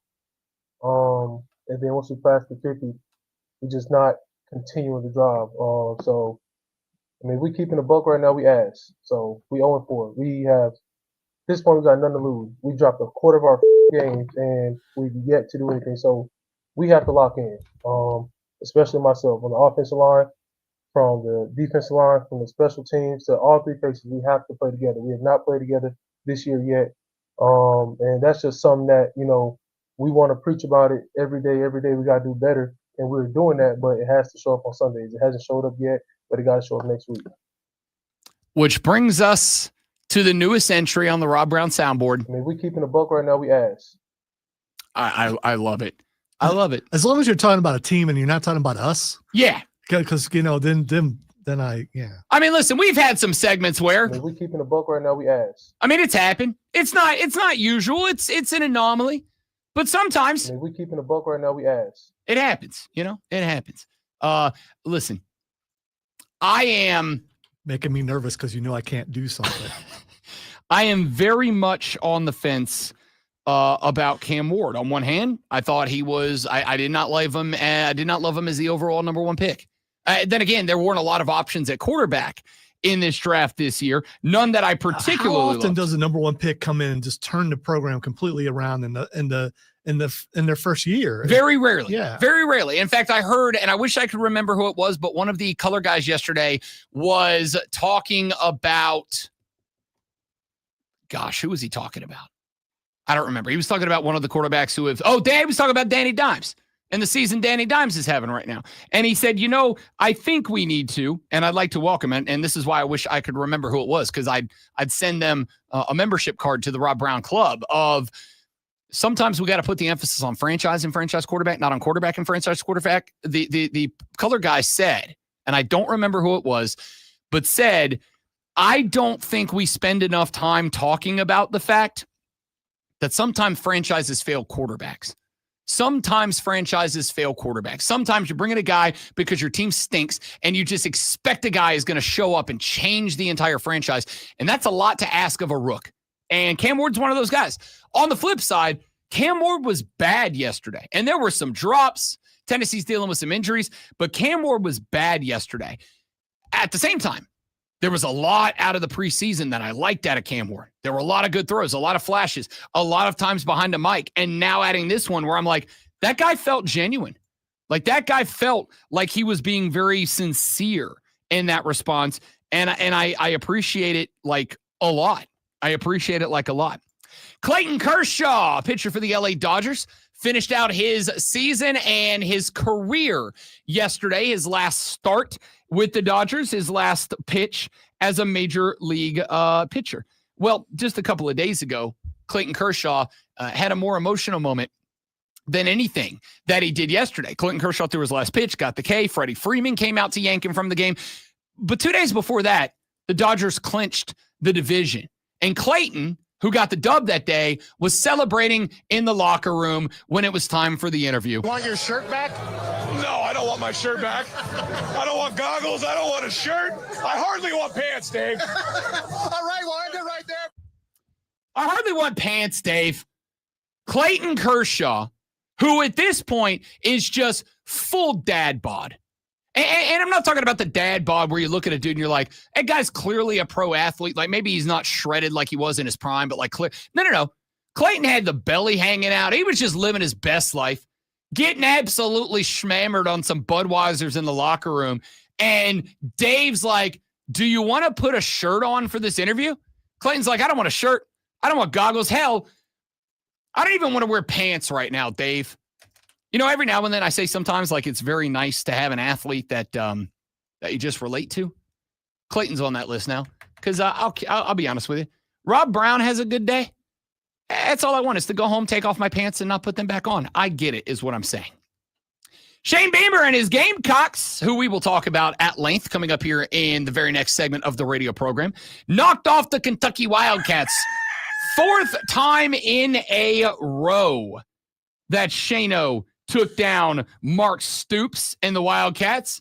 After the game, Shano was asked about the Cox playing Beamer ball. But to me, Beamer ball is when you can score on defense, you can make plays on special teams. And one of their coaches this week got asked about Beamer ball, and he said, I'm not familiar with that at South Carolina. That's a Virginia Tech Frank Beamer thing. So we'll see. Now, what you can't see, because this is an audio medium, is that in answering, one of the coaches said, I'm not familiar with that at South Carolina. Beamer ball is a Virginia Tech Frank Beamer thing. So, and you heard that pause, it is because live on national television after the win, Shane looked at the interviewer, looked up and pointed at the scoreboard and said, we'll see. One of my favorite moments of Saturday. Oh, so good. Shano kept the receipts. Now, there were some other things he said in the postgame press conference that we're going to play here in just a few minutes and I will respond to. But that moment was exceptional. Exceptional.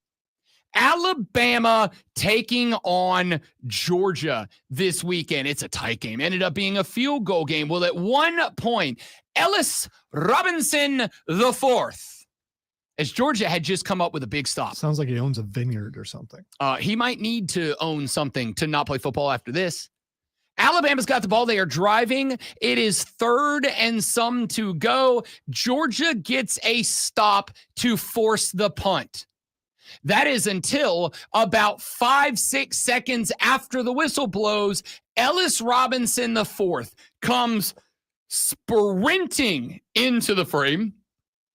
And I guess he must have just seen the new Superman movie because my man went full vert, full horizontal, and helmet first onto the top of the pile, which was not a pile because the play was over. And Kirko lost his mind. I mean, what in the world are you thinking here? The play is over. It's over. Whistles have been. I mean, this isn't a practice. What the hell are you thinking? That's 15 yards. You just cost the team. That is just ludicrous. That wasn't late. That was way, way late. Not great. Alabama would end up keeping the ball, would end up scoring on that drive, and also giving us another new entry to the board. What in the world are you thinking here? Like, what the hell are you thinking? Spectacular, Kirk. Thank you very much. So you can't blame the coach on that one. No. And that is one thing that there was a little bit of this weekend that we need to talk about. And it is the fact that we have a lot of times and places that we can go after coaches. I think it is abundantly fair, dare I say, apropos, to go after Dave Canales for the Panthers performance this weekend, because it wasn't just that the team didn't execute. It's that I also think the game plan was crap, or at least the game plan to start the game was excellent, and then it went to crap after that. I can put that on Dave. I can put what's happening at Clemson right now on Dabo, and I don't think I'm being unfair to do it. But when I've got football dudes that are doing stuff like that, in fact, I will go to one more. There was a play in the Virginia-Florida State game. Now, Florida State would lose this game, obviously, but there was a play where Virginia ran a little bubble screen out to the running back. They shifted everybody to the left. They played to the left. They threw it back to the right.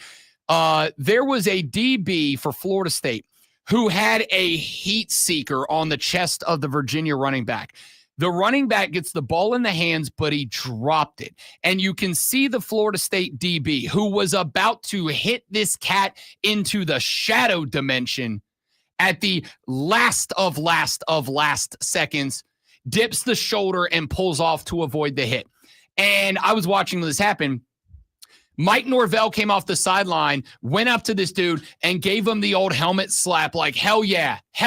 Because if he hits that guy, instead of it being 3rd and 7, 3rd and 8, whatever it was, it's 1st and 10 Virginia on a drive that was sustained on a night where Virginia did an excellent job just dink and dunk and sustain a drive. Norvell went out there and hit that kid on the helmet and said, hell of a job. Way to recognize the spot you were in and not follow through with it. This is the opposite of that.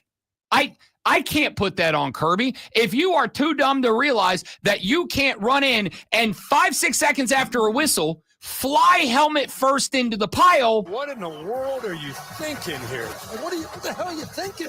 You can't do that. See, that's the whole point.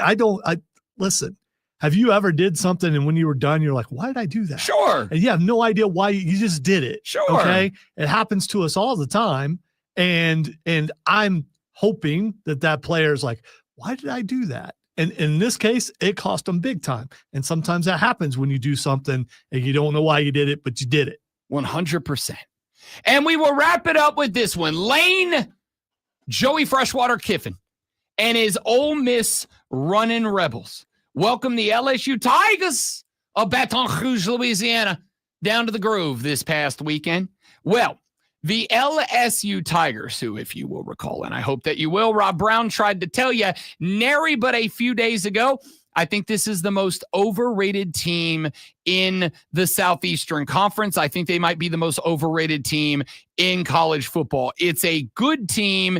It's a fine team, but let us not pretend like this LSU team is unbeatable. What would you look at that? 24-19. The Ole Miss running Rebels pull the upset and knock LSU off the lofty perch. Well, in this game, there were some standout guys who may or may not tomorrow pick up a couple of that is not real awards, but Caden Lee, who is absolutely one of them, for grabs, 70 yards and a touchdown in this performance for Ole Miss.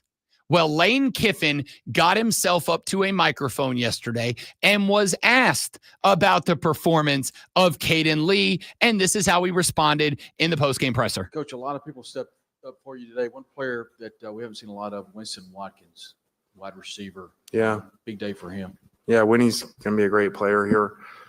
Shoot, I'm not supposed to say that because then everybody will go buy him in the portal. Forgot I'm not supposed to do that anymore. I mean, he's just okay, you know.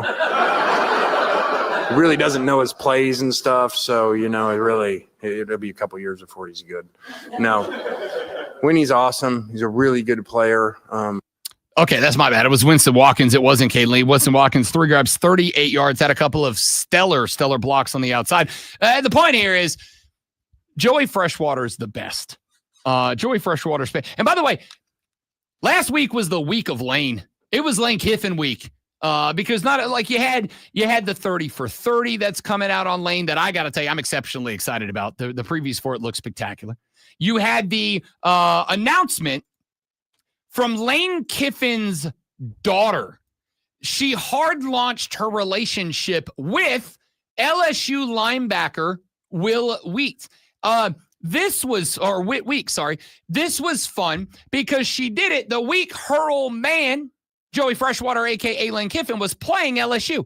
His daughter announces she's in a relationship with Whit Weeks. And there were all sorts of jokes going around, to which Lane said, take the over, because I'm going out there to beat the new boy toy. In fact, as he walked off the field, this was the last thing he said before he went to the postgame presser. Coach Kiffin, a huge conversion on 4th and 3 to put the game away. What did your quarterback, Trinidad Chambliss, and this entire offense do well here tonight? Trinidad made up for running out of bounds. So, we believe in our players. We go for it on 4th down a lot, and glad they made plays. I'm looking for Whit right now to see if we covered over. Incredible. Hey, buddy. Sure. You can take my daughter out on a couple of dates. Absolutely. Football player. Pal. You can take my daughter out on some dates. Just remember who your daddy is. Lane said, going to find my girlfriend, my daughter's boyfriend, to check and see if he covered the over after we just put that L on his squad. I love Lane Kiffin, dude. I don't care if Lane Kiffin never wins another game. He better be employed forever. Dude's the best. All right, let's take a break. When we come back, let's talk about that Gamecock win over the University of Kentucky over the weekend. Was that a get-right game? Do we see a run like the one South Carolina went on last year that had them a game outside of the college football playoffs? We'll talk about that next on the Rob Brown Show and the Fan Upstate. 3 friends. All right, guys, one more live, and we're coming back. Stay right there for me, please, and thank you.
SEC Network. There is a lot of reaction to this win. There's a lot of reaction to this win, as there should be, and I think was frankly justified for the bounce back. I have a couple of reactions. The first is, as I have mentioned a number of times, the name of the game is consistency.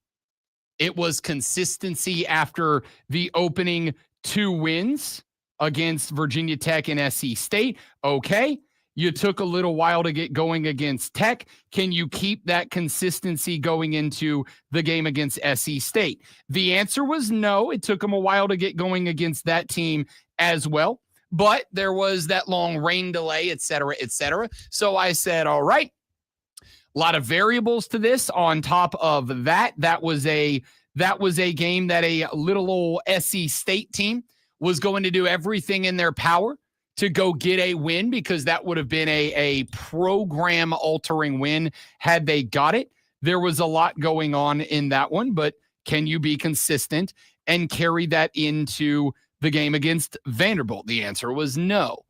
You got curb stomped by Vandy. Now, in fairness, a Vanderbilt team that is now inside of the top 20 in college football's AP poll. So, as I pointed out at the time, it's not that you lost to Vanderbilt. It was how you lost to Vanderbilt. But could you break that? Make sure that slow play and disappointing play with a lack of effort did not become a consistent indicator of your football team this year.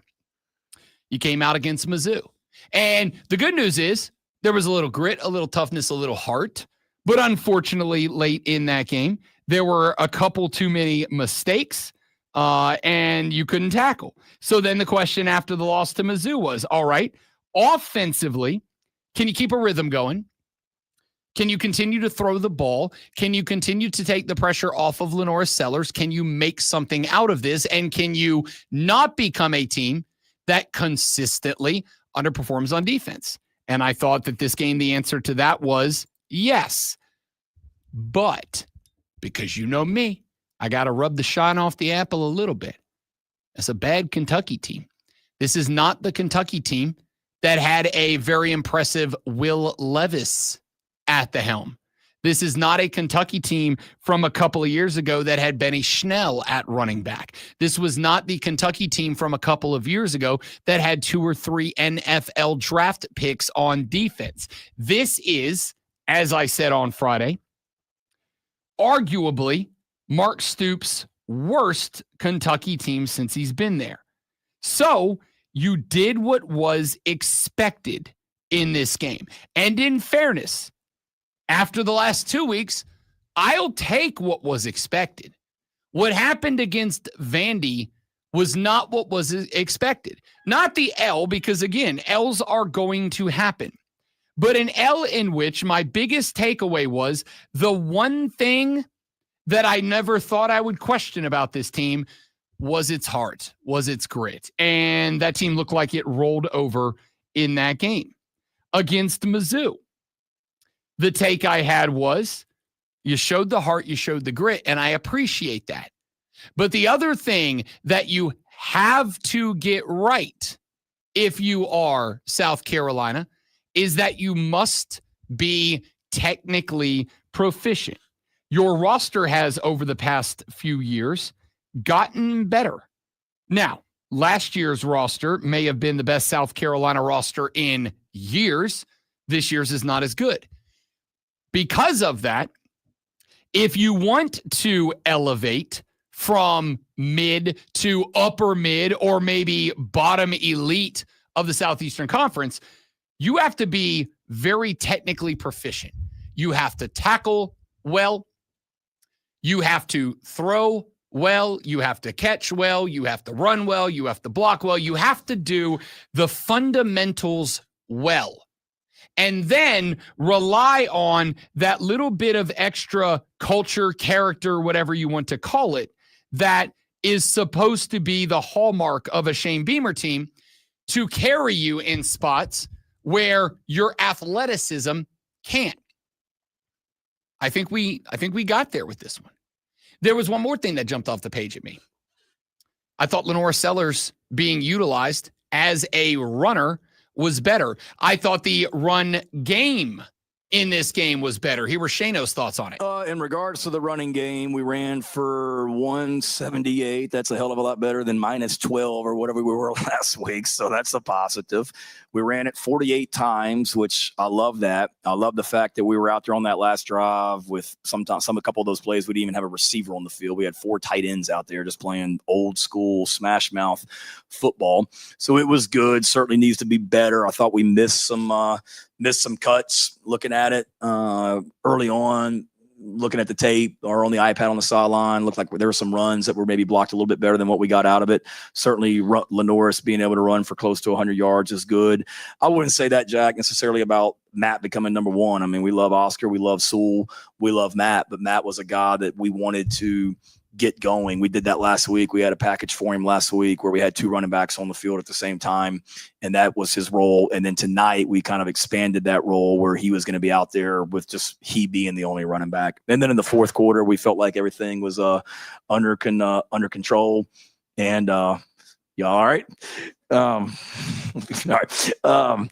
Felt like everything was under control and liked the way that Matt came in there and finished the game.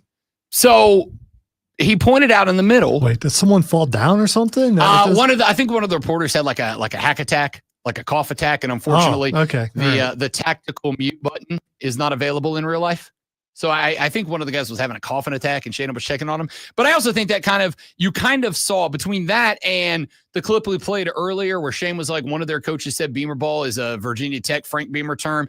Welp, we'll see, and he pointed at the scoreboard. Like that's the Shane that this South Carolina team needs all the time if you want to elevate, because that is where, again, I think Shane is I don't think he's a great X's and O's guy. I think he's good. I don't think he's a great X's and O's guy, which is why I have also said, much like I have with Dabo Sweeney, I think you've got to have a couple of coordinators that are great X's and O's guys, and let Shane be the culture character guy that gets and retains players, because that is equally important to the success of a football program.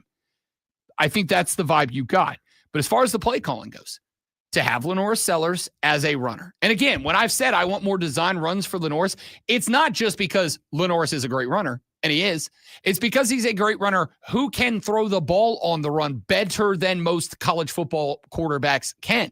And so you need to keep that open so that the threat is always there. Designed runs so that players have to play him as if he is a running back with the ball in his hand, but allow him to still throw over their heads when they have to commit to stepping up to stop him. I thought that was impressive out of this win as well. I got a few more thoughts on that game I'll share with you later in the show, but we've got to run to a break because when we come back, John Blau of the Post and Courier. John covers the Clemson Tigers. We will find out what Clemson did on the bye week to get ready for what I believe is, while maybe not the most impressive, the most important 3-game stretch that the Tigers have played in a while. Because if they cannot show up and show out in these next 3 games, there will be some awkward conversations to be had. So what will it take for them to do so with a noon kick against North Carolina on the road? We'll address that with John Blau with the Post and Courier next on the Rob Brown Show in the Fan Upstate. All right, guys, stay right there. We'll get John lined up. We'll be right back after this. Don't go anywhere.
The Rob Brown Show back on your radio. It is the Fan Upstate. Rob Brown, the great one, Lonzo, and joining us now on the phone lines, as he does every Monday, kind and generous enough to share some time with us from the Post and Courier. He covers the Clemson Tiger Athletic Department. John Blau joining us here on the show. John, bye week, the Tigers' idol, Ryder Cup guy, baseball guy, or were you just locked in on the bye week?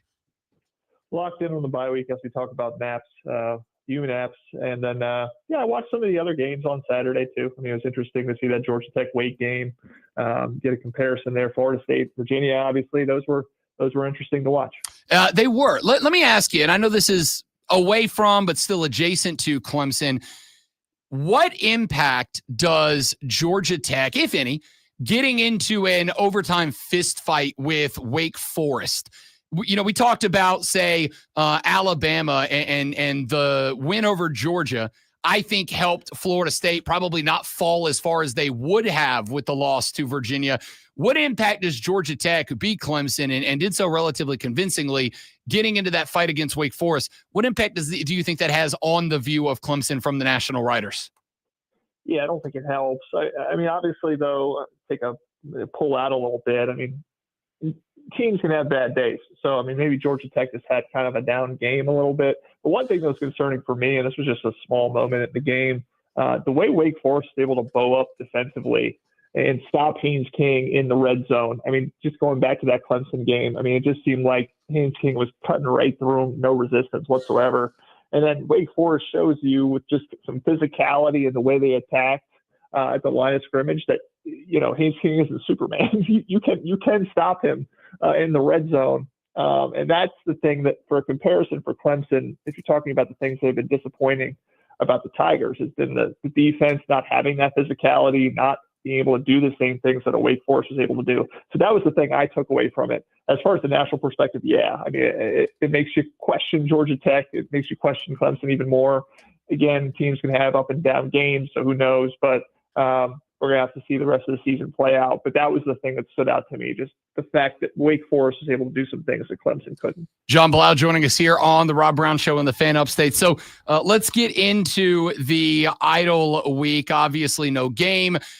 But we also have talked about, John, that these next these games are critically important, both from the standpoint of you need to stack a couple of wins together for the confidence of the team, but also it feels like a get-right spot for Clemson. North Carolina, not what the Tar Heels fans hoped they were going to get when they brought in Bill Belichick.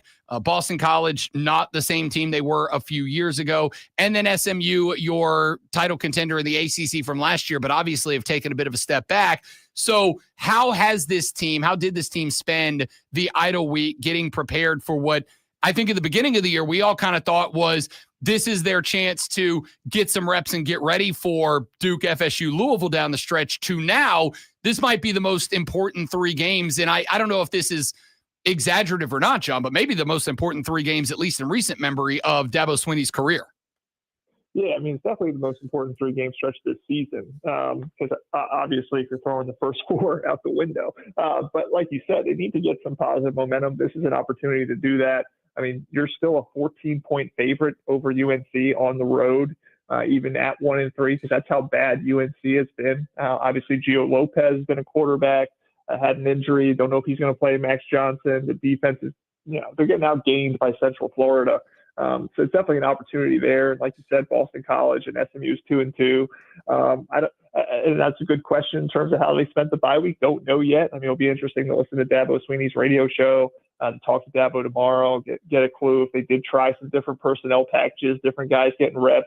If they've shifted any responsibilities or figured any of those types of things out, coaching wise, maybe going into this next game, or if it was just kind of, rest and recover, reset like they've been talking about. So it's incredibly important if you want to take this 1-3 season that could maybe be 8-4, or if you want to make it a 6-6, a 7-5, it looks a lot worse. So It's very important for them to pick up some momentum here. There's obviously the opportunity to do that. John Bilal joining us here on the Rob Brown Show and the Fan Upstate. So let's look ahead to this North Carolina team. Like we mentioned, kind of a disappointing start.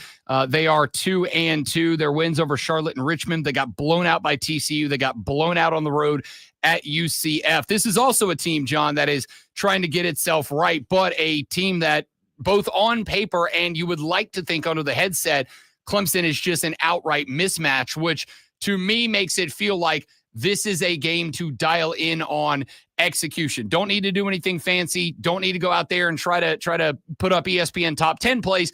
Just go win the football game. What do you believe the mentality of Clemson is coming into this game? Yeah, I mean, this UNC offense had averaged, I think it was 3.7 yards per play last time out against Central Florida. Not very good. 63 yards rushing. At the same time, again, we got to look back at Syracuse last time out. I mean, this is not our Syracuse team that was running the ball particularly well, ran for 155 yards on you. So you can't even just look at the stats and say, well, UNC only did this. Clemson has played down to their opponents, to be very frank, so far this season. They have not played up. So, you want to see Clemson shut down that UNC running game. If they're able to get 63 yards against UCF, you want to see it be 50 or under for Clemson. I mean, you want to see the Clemson offense, obviously, against the UNC defense that gave up nearly 400 yards to UCF. You want to get 400, 450, and get rolling against these guys. If you can't do that, that's again the concern that we've had, and obviously we're probably past concern at this point. They're 1-3. That just continues and amplifies. And, Garrett Riley was interesting to talk to, last week. He was talking about just needing more of a short-term memory, and maybe that guys are lingering on mistakes too long. And again, in terms of a reset, they need to get some positive momentum, because it does feel like maybe they're lingering, they're pressing, they're letting this bad start get to them and continue it and have it kind of linger on. So they need to get some positive momentum against a team that they should be able to, but again, they have to play up to the competition, not down, which is what they've been doing so far this season. So I heard those comments from Garrett Riley as well about changing the mentality, changing the short-term memory. And I think that obviously is important, but at the same time, John, it's obvious and I think understandable and frankly human to enter with national championship aspirations, dare I say, expectations, and now be sitting here going, we've got to go beat North Carolina just to make our way back towards 500. The approach to changing that mentality, that feels like it would be a Dabo Swinney special. We know what he is. Good coach, but great motivator, great mindset changer, etc. Has that been a message from the coaching staff to this team about, look, we're not what we wanted to be, but we still have an opportunity to go out and get some wins and do something? Or has it just been kind of a let's go play the game we play message? Yeah, I mean, I think the word that Dabo used was reset. I mean, they just want to kind of look at it as that 1-3 start was his own season. It's over. We're going into the bye week. We have a new season. It's 8 games long. Or what are we going to make of that? And obviously, you can point to previous seasons. Again, they, as much as Clemson fans have hated it, I mean, they started 4-3 in 2021. They're 4-4 in 2023. And they went on runs in both of those years. I mean, they finished with 10 wins in 2021. They finished with 9 in the Gator Bowl against Kentucky in 2023. And it's about creating momentum. And, Colin Sadler talked about this, that, he doesn't want to be seen as somebody who tapped out, who quit by some of these younger guys that are here. And it's about building momentum into the next season. So obviously the chances are incredibly low that Clemson is going to be able to make the postseason, or the playoff. I mean, maybe obviously you're hoping the postseason with a bowl, but you want to create momentum like you did in 2023, where you won, 5 straight games, and then you went into that next season in 2024. You made the playoff because you created some positive momentum towards the end of that season. So I think that's kind of the message: is again, reset, create some momentum, see if you can kind of get this thing moving in the right direction, not just for this year, but for next year as well. John Bilal joining us here on the Rob Brown Show in the Fan Upstate. So what does this North Carolina game look like to you? Like I've said a couple of times, it doesn't feel like a flashy game. It doesn't need to be. Let's go run Adam Randall. Let's make sure Antonio's getting the ball. Let's give Cade a pocket to sit back there and find his rhythm and routine. Do you expect this to be a kind of a dialed back to basics style game? Or do you think Clemson will try to go out there and take some of the disappointment and anger out on the heels? Yeah, I mean, I think that Garrett Riley always wants to be balanced. I mean, he talks about that third grade in terms of wants to run the ball, establish it, and pass. And to be honest, I feel like he's gotten away from that a little bit in this early season. I think there have been times where, again, I go back to the 3rd and 1 against Syracuse. You're down 27-14. You could have just handed the ball off on 3rd and 1. You instead, Cade pulls it and tries to run and loses yards or gets 0, and then you try to pass it on 4th and 1. I really think that you just need to hand the ball to Adam Randall. You need to maybe even get Gideon Davidson, David Iziamume in there as well. Run it as much as you can. Make things, like you were saying, just as simple as possible for Cade Klubnik, and get that UNC defense to really have to respect the run. And so I think that's key for Clemson. I think they just got to really pound that, and then see where it goes. And then, if UNC is giving you really porous coverage, you obviously got to trust Cade Klubnik. He can't, play like he's a sophomore. Give him the latitude to be the quarterback you think you thought he was going to be, the quarterback that you say you've seen in practice, and let him take some shots. And so we'll see. But I think they first have to establish that run. I think it is, like you said, a little bit a back to basics type game there. And that makes it interesting because, again, with, North Carolina coming up, but then at Boston College, these are back-to-back road games. John, there are spots where I think sometimes it can help a team to get on the road, to get away from the comforts, to get away from your own house, to have to travel together, sleep together, be around each other, to kind of click, to kind of get that chemistry back. And I think that is something that Clemson wants to lean on. So how important is it for these next 2 games on the road to get it right before an SMU team that is going to be coming into that game also a little bit disappointed with where they are in the season? Yeah, I mean, as much as, some Clemson fans are probably disappointed, the other Clemson fans, for some of the boos that, have rang out, at Memorial Stadium when Clemson's played the way they played. Like you're saying, I think it's good to get away and get to, just be, like you said, with themselves, kind of really keep that bubble really tight there, to kind of block out the outside noise that they talk about, and just get on the road and, have that environment and get things in a positive direction. So when you come back home, you're 3-3, things have kind of stabilized at least a little bit. Maybe everybody's a little bit happier when you're back playing SMU again. So I think this is good for kind of cleansing the palate, getting things moving in a positive direction. And like you said, SMU will be interesting to see over the next couple of weeks. If they're able to win a couple games as well, it'll get kind of moving in a good direction. So it's a little bit more of a battle, or if maybe SMU is still scuffling a little bit, you got home field advantage. And like we're talking about, again, you got maybe 3 straight games there. We can post wins. You're 4-3. You got Duke after that, which I know Duke killed Syracuse, but I would think that, if you can play a better game, you got a chance to win that game as well, going to Florida State the week after that. So this is definitely a very important stretch here. I think it's an incredibly important road swing, like you're saying, to kind of get that, mentality back where you need it to be, and then see if you can kind of finish strong.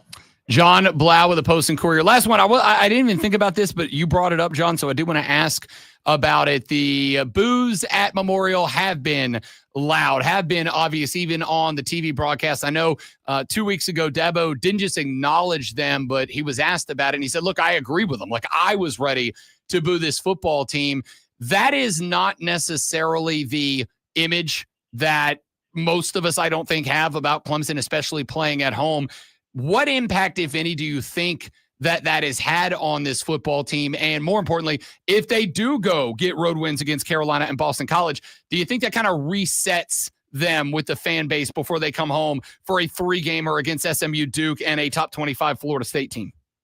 Yeah, I mean, I don't know for sure. Obviously, again, can't be in their heads. But again, I go back to what Gary Riley was saying in terms of them lingering on stuff, and Dabo said it, them pressing, and that probably does, factor in. You're at home, and you're hearing people booing you after you're making mistakes. You obviously don't want to be booed. You want to have them like you.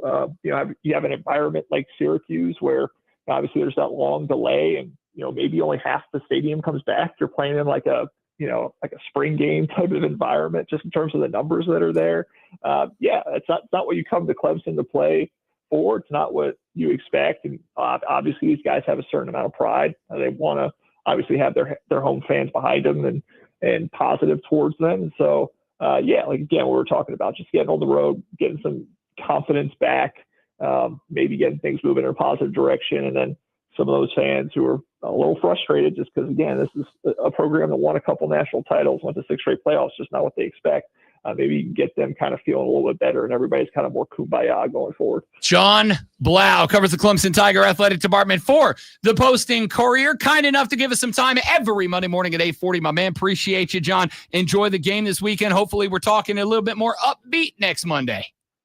Sounds good. I appreciate it. Thanks, you got it. John Blau for the Post and Courier. Make sure you follow him on X at John, Jon Blau, BLA. You make sure you follow Lonzo through the best 60 seconds of your day. This Sports Flash. Let's take a journey, shall we? The Carolina Panthers suffered a brutal 42-13 loss at New England yesterday. Bryce Young was 18 of 30 for 150 yards and a touchdown, with the majority of Carolina's 129 rushing yards coming after the game was out of hand. Patriots quarterback Drake May completed 14 of 17 passes for 203 yards and 2 touchdowns in the win.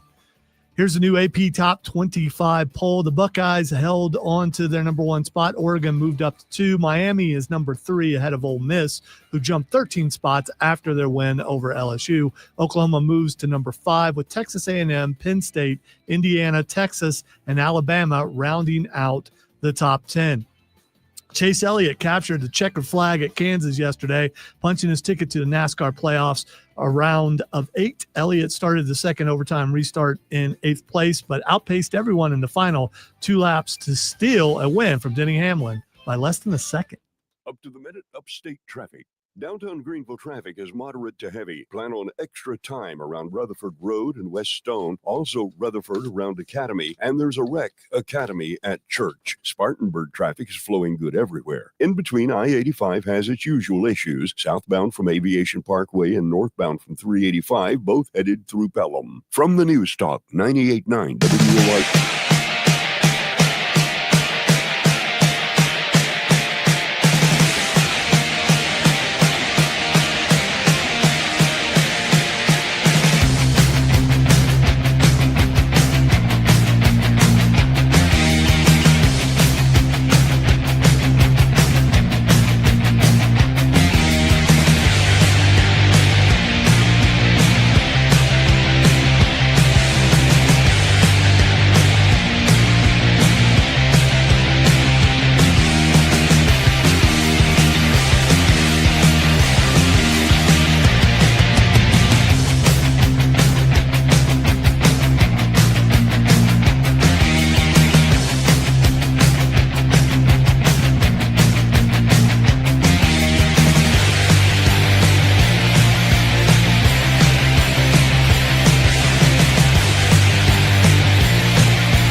The final hour of the Rob Brown Show starts now.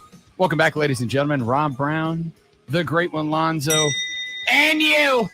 Be a part of the radio program at 844-326-3663, 844-FANFONE. You can text that number. That is the Hub City Spartanburgers text line, 844-326-3663. You can call that number and get on the radio program if you would like to do so. You can also shoot me a tweet at the Rob Brown Show, at the Rob Brown Show. You can tweet Lonzo at Lonzo Onward. You can get at everybody up in here at the Fan Upstate on Twitter, at the Fan Upstate, if you want to get at us in that direction.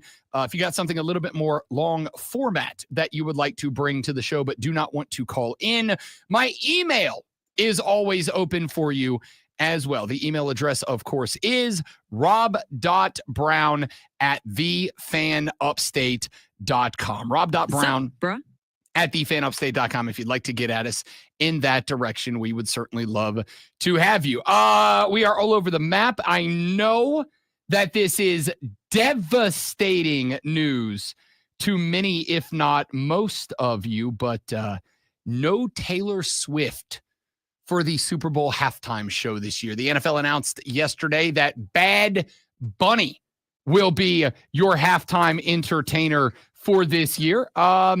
Okay, cool. I mean, I get it. He's the most streamed musical artist in the world right now. The dude has been on an absolute global takeover over the past couple of years. He has been not just in movies, but he's been in a couple, and he's been honestly pretty good. He was in Happy Gilmore too, and I got to tell you, of all of the cameos, like not only did he have the most screen time, but I'm like, this dude can act a little bit. That wasn't a cameo. That was co-star. Yeah, he had a role. Yeah, it was a co-star. And Bullet Train, I don't know if you've seen Bullet Train. He was excellent in Bullet Train, and it took a good portion of the movie before I realized that was him. Yeah, like he's good. And then, of course, on top of that, for nerds like me and Lonzo, had a damn good run through WWE for a hot minute there too. Like one of a very short list of celebrities that did not just get into a match.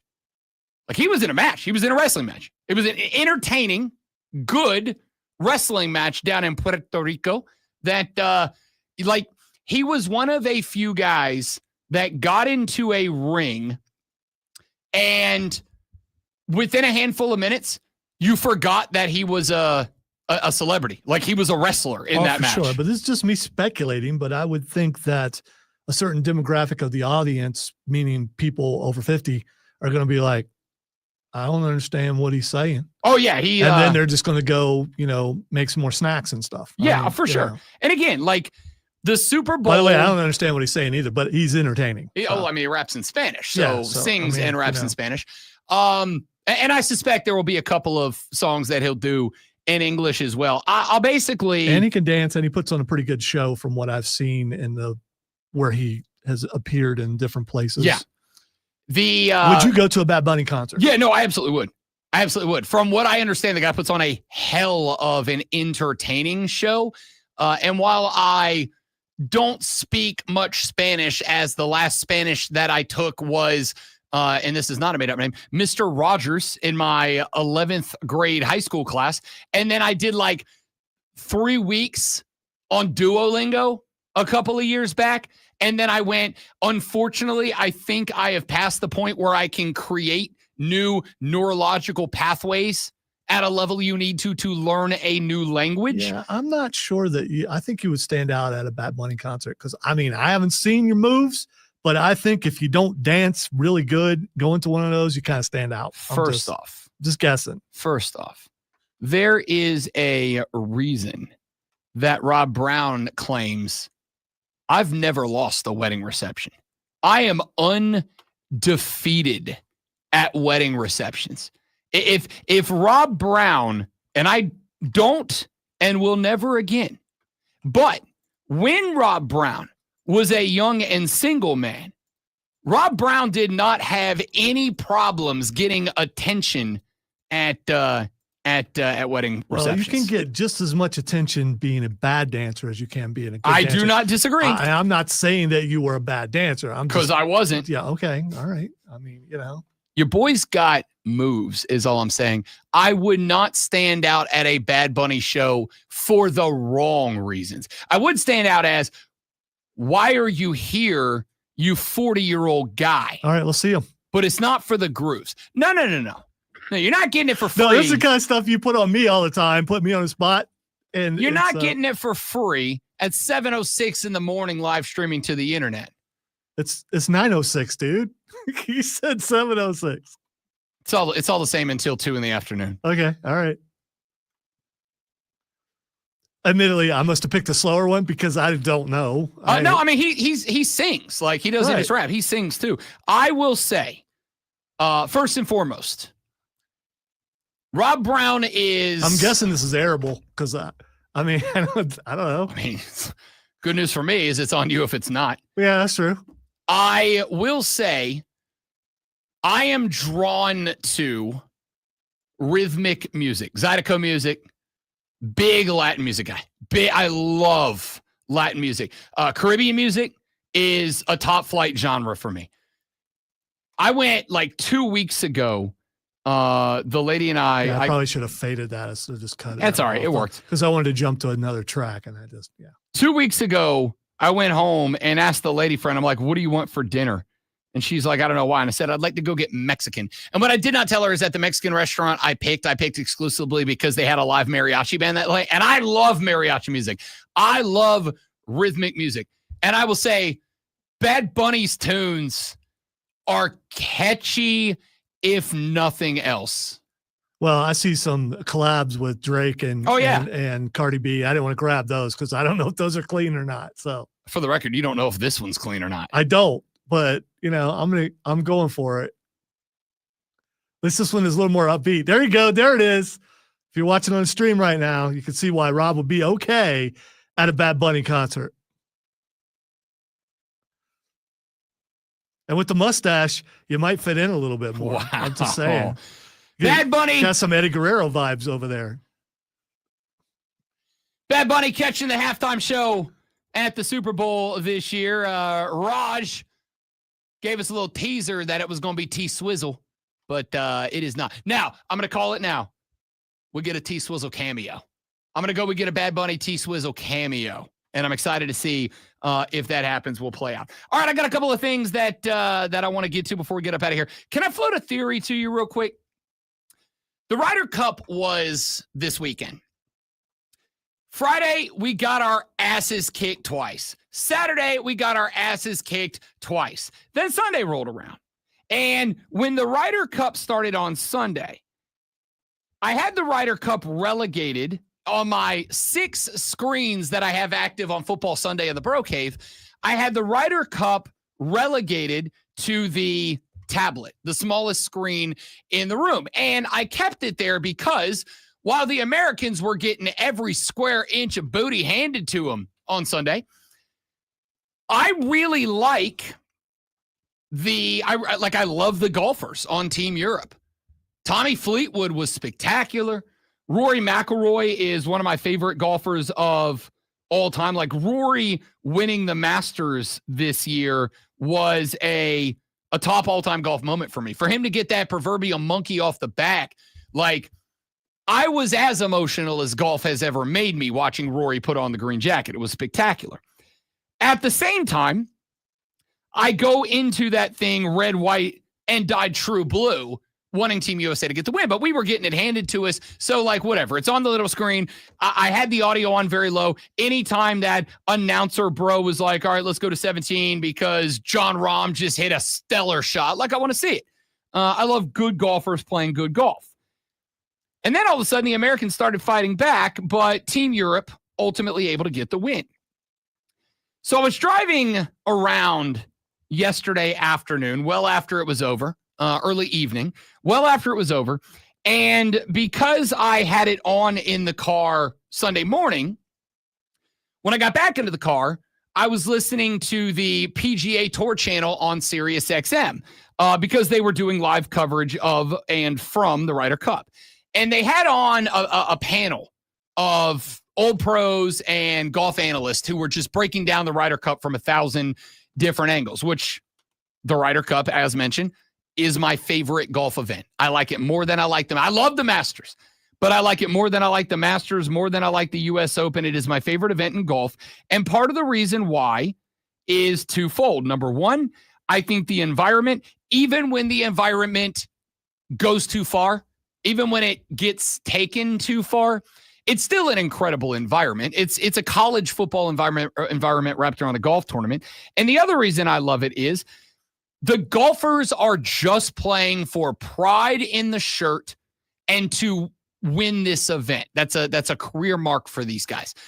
As we pointed out last Friday, Team Europe does not get paid for this event. There is no prize money for this event. You do not get paid for winning. There is no prize money. The American golfers get a stipend for playing, but every member of Team USA agreed to donate their stipend to their favorite charity, meaning not a golfer that played this weekend took $1 away from it for the event. They might have gotten paid by their sponsors or whatever. But if you look at the uniforms, none of these guys had sponsors on their chest. It was just the American flag or just the European flag. None of these guys were thanking their sponsors in their post-round pressers or anything like that. It's an event they just want to win. And so I was listening to one of the analysts talk about the fact that Team Europe winning the Ryder Cup for the guys on Team Europe, many of them, and Sergio Garcia was the one that off the top of my head I remember. A few years ago, and I believe this was before Sergio won his first green jacket, Sergio said, I would rather win the Ryder Cup than win the Masters. That's how much that event means to me. In Europe, the Ryder Cup is viewed the way that we view the Masters. Like the Masters is big for European golfers. That is why, and Rory pointed this out last week, every international golfer that wants to go to play golf wants to play in the United States. But they also want to, as we all do, be proud of their country and be proud of where they came from. And so representing Team Europe in the Ryder Cup is the best way for them to do that. And my thought is this. Outside of the Olympics, and honestly, even to some degree within the Olympics, we as Americans, we don't care about international sports. Like we don't. Because, and the evidence for that for me is the Olympics themselves. Number one, the Winter Olympics are in February. The Winter Olympics will do like 60% of the TV ratings that the Summer Olympics do. Why? Because we don't care.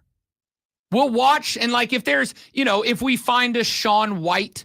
I was going to say, I'm watching snowboarding. Yeah. If we find a Shaun White will dominate, and the long jump makes me nervous, so I can't. The skiing one? Yeah, it's terrifying. It's no. Even as a self-proclaimed adrenaline junkie, even I'm like, nah, that's enough. I'm good. I don't want to see someone die, and that's just. Yeah. I mean, but the point is, we don't care about international sports, and even in the Olympics, we only care when either A, it's our sport, basketball, or we care if we are dominating at it, right? Like Michael Phelps, or by the way, you forget curling. I mean, we got to. Okay, we love curling, but that's a different story. We got to watch curling. Yeah, for sure. Michael Phelps, Katie Ledecky, the perfect example.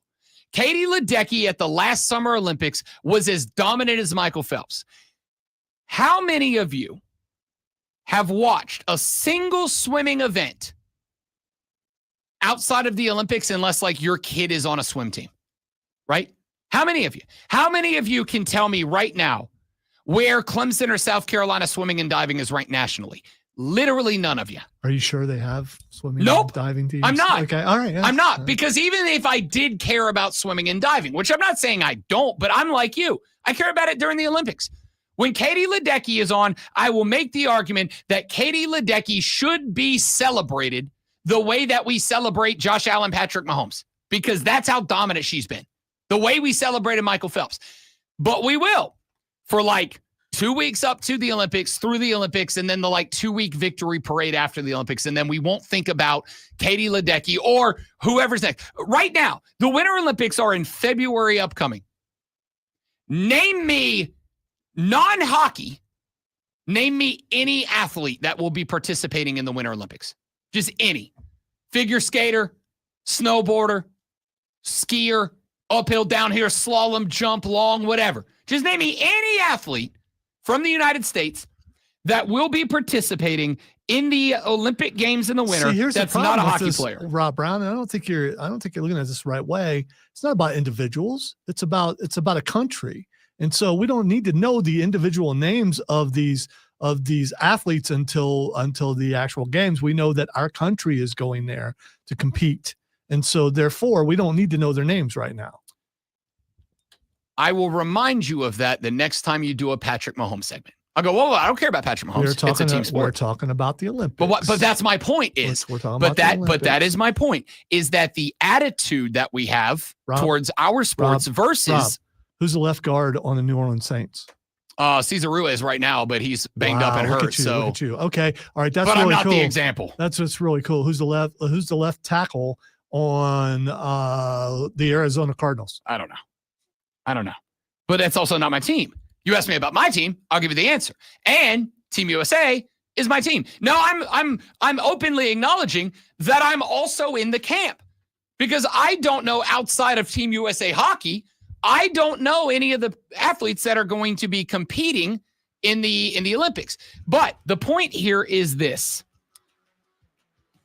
If we do not have the love and adoration of international sports the way that the rest of the world does, it makes sense that we are, as the rest of the world catches up, losing our stranglehold on being the most dominant athletic country in the world. Like we still are, but it's not by the gulf that it used to be.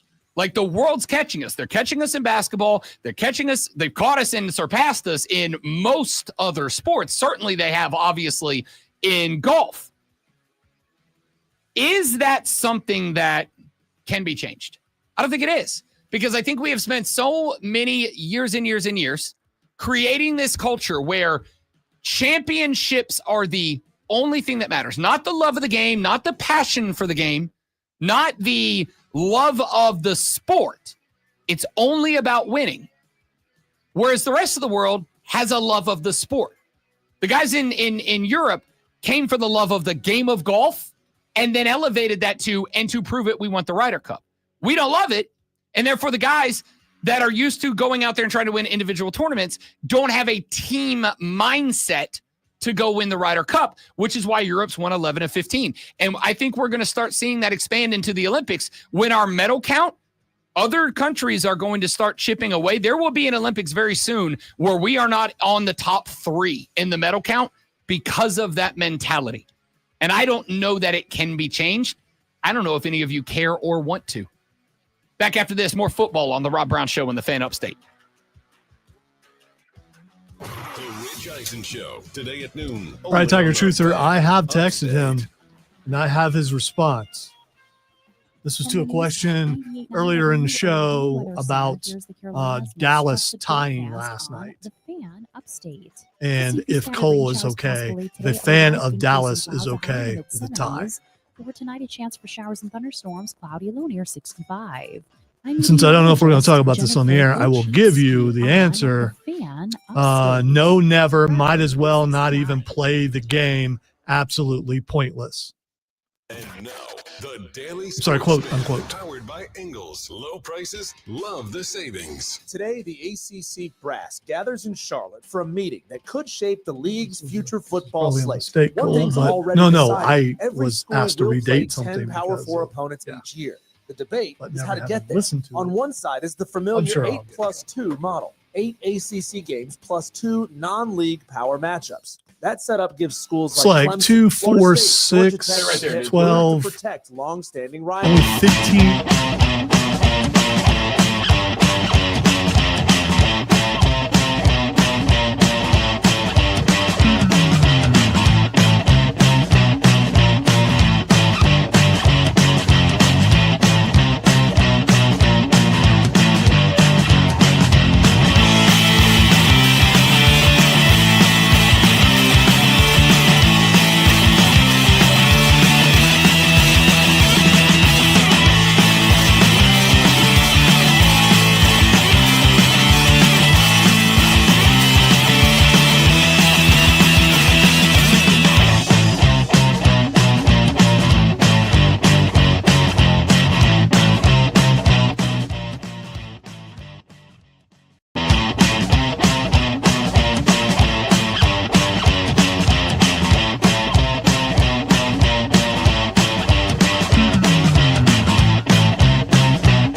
is they lost too much talent to be good. The counter to the narrative is, yeah, but Mike Norvell Dallas- has built James, three Dallas consecutive isn't real that good bad. rosters out of the pool. Like, yes, How the many loss of Michael people Parsons is a last year blow. I don't called care what Florida anybody State says, to but be they're not a playoff bad team? team. But None they're of us never a did. None of regular us did. season bad team. That's the point. Shut up, Lonzo. Who asked you?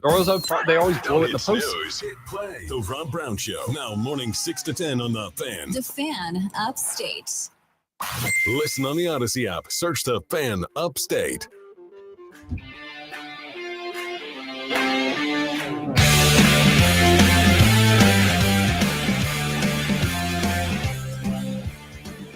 The Rob Brown Show on your radio. It is The Fan Upstate. Rob Brown, the great one, Lonzo, and you. 844-326-3663 is the number to be a part of the show this AM.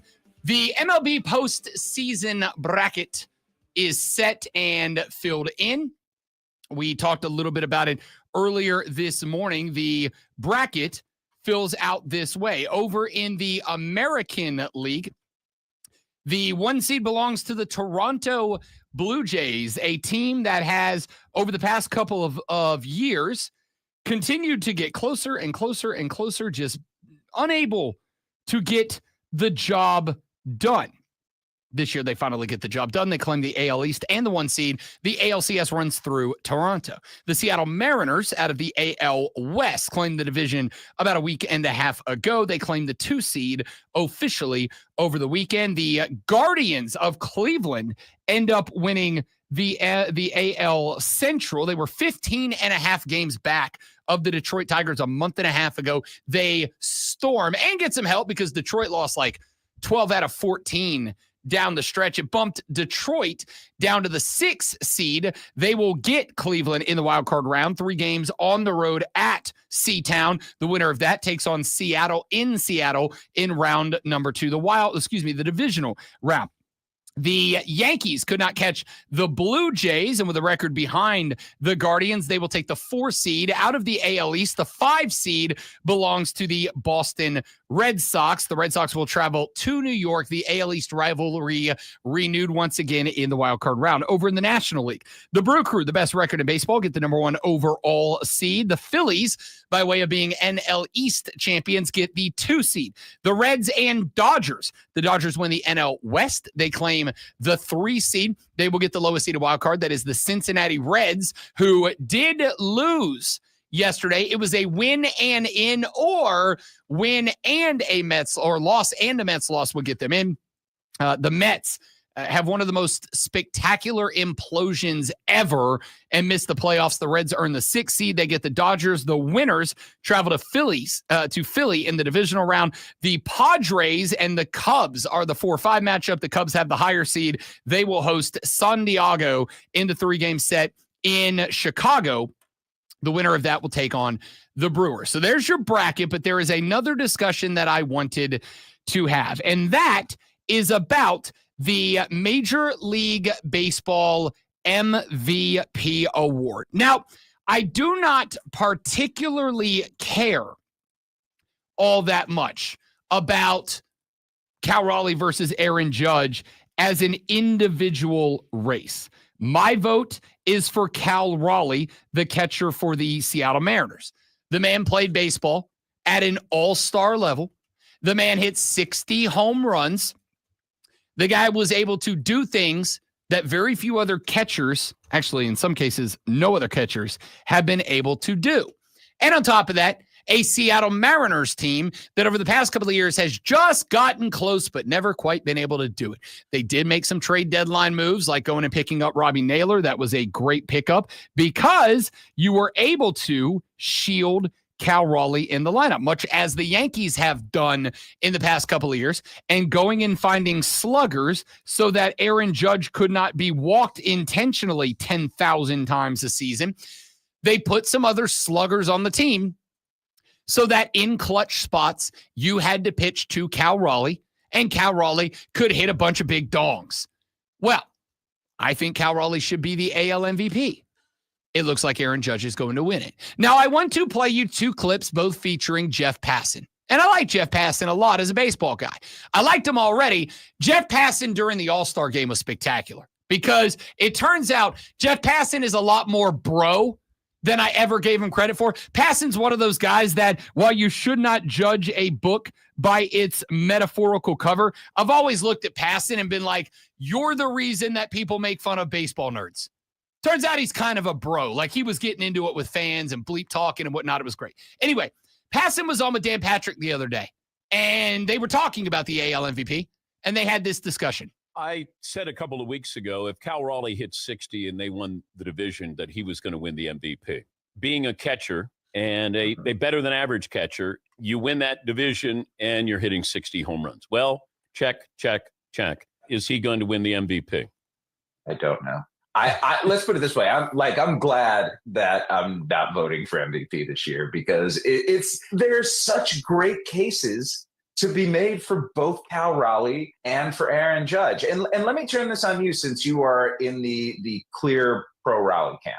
Aaron Judge's OPS right now is 175 points higher than Cal Raleigh's. Are you telling me that because Cal Raleigh has a home run total that ends in a round number, and that because Cal Raleigh happens to play with really good guys surrounding him and a team that went out and got Josh Naylor and Geno Suarez at the deadline that helped push them toward that division title, are you telling me all that makes up, along with the defensive elements, for that 175-point gap, which is real, which is significant, and which is enormous? Yes. He's moving past Mickey Mantle as a switch hitter. He's hitting 60 home runs, and he's doing it at the catcher position. That never happens. I mean, no, it never has happened. And it won't happen again. He'll hit 38 next year. So do you think you're suffering from Aaron Judge fatigue? So there was two things out of that conversation that stood out to me. The first is, are we suffering from Aaron Judge fatigue? Now, I have said for a very long time, I do not think voter fatigue should be considered ever. I do not think anyone with a vote for any individual award should ever lean on that guy has won it enough or too many times or back to back to back or whatever. It shouldn't be. The most valuable player award should go to the most valuable player. And if Nikola Jokic wins it 9 times in a row, then he wins it 9 times in a row. Congratulations to the Denver Nuggets for finding a dog. If Aaron Judge or Cal Raleigh or anybody else wins it 9 times in a row, then congratulations to the New York Yankees or the Seattle Mariners or whoever else for finding a dog. Voter fatigue should not matter. The most valuable player is the most valuable player, whether they have won it 1 time or 77 consecutive times. It should go to that guy. But there's a second half of that conversation that's not about voter fatigue. It is about the concept of, is it best player or is it most valuable player? Because I do not think, scratch that, I know that those two words are not the same thing. If you were wandering through a desert for a couple of days, and you come across a podium in the middle of the desert. And on that podium, on the left, is a stack of gold bars. And on the right is a stack of bottles of water. One of those things is clearly and evidently way more valuable than the other. But which one of those things in that moment is more valuable to you? Yeah, I'm looking for Mel Brooks, but that's just me. Man, we ain't found nothing. I was thinking we're going to need a bleep load of dimes, but anyway. The water is obviously in that moment to you in that situation, the water is more valuable. In my opinion, Cal Raleigh is the stack of bottles of water and Aaron Judge is the stack of gold bars. In most situations, yes, the stack of gold bars is very valuable. If I was to walk out in the parking lot today and on the left side of my car is a case of bottled water somebody left, and on the right side of my car is a gold bar, which of those two things am I picking up first? I am picking up the gold bar because that's more valuable. He's also taking a bottle of water. Yes, I am. Because you're so shocked you found a bar of gold that you need a drink. Stay hydrated, homies, is all I'm saying. But the gold bar is getting picked up because it's more valuable. But if I'm in the middle of the desert or if I'm stranded out in the middle of nowhere and on the left is a gas tank and on the right's a gold bar and I got to pick one, I'm going to take the gas tank because that's going to get me somewhere where, okay, I'll figure out how to make up the lost value in gold later on, but I got to get somewhere to do it. Cal Raleigh is the bottle of water in the desert. Aaron Judge is the gold bar in the desert. Here's what I mean by that. Aaron Judge is probably a better baseball player than Cal Raleigh is. But what Cal Raleigh did and does for the Seattle Mariners is more valuable. If I was to take both of those guys off of their teams, the Yankees would still be a very good baseball team.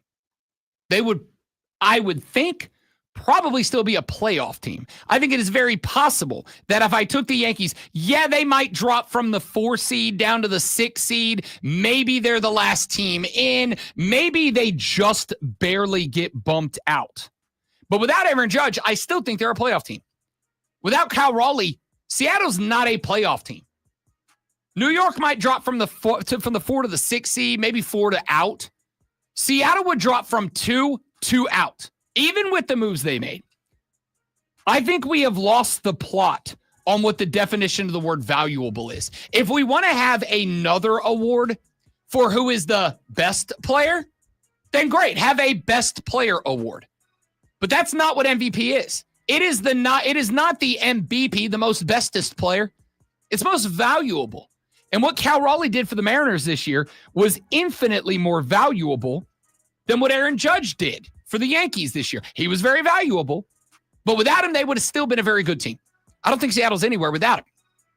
And we can translate this to basketball too.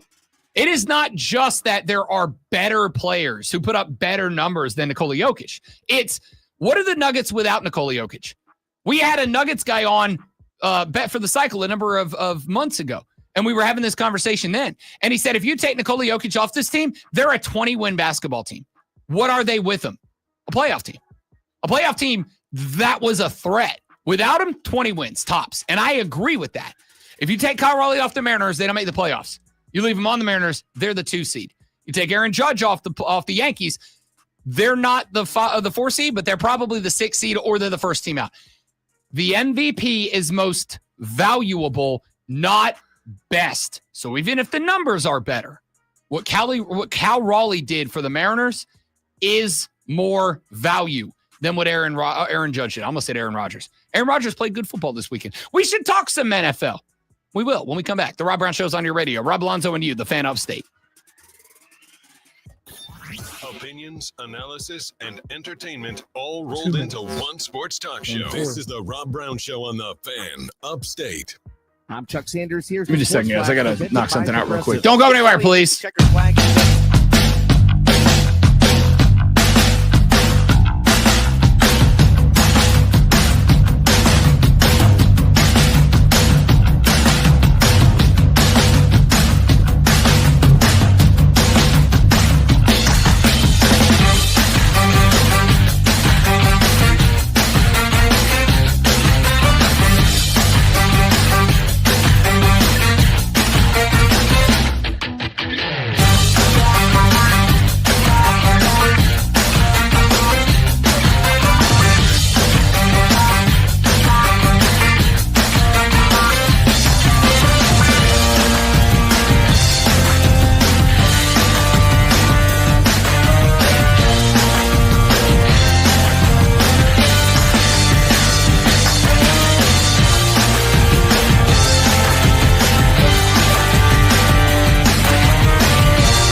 It is the Rob Brown Show here on the Fan Upstate. Rob Brown, Lonzo, and you. 844-326-3663.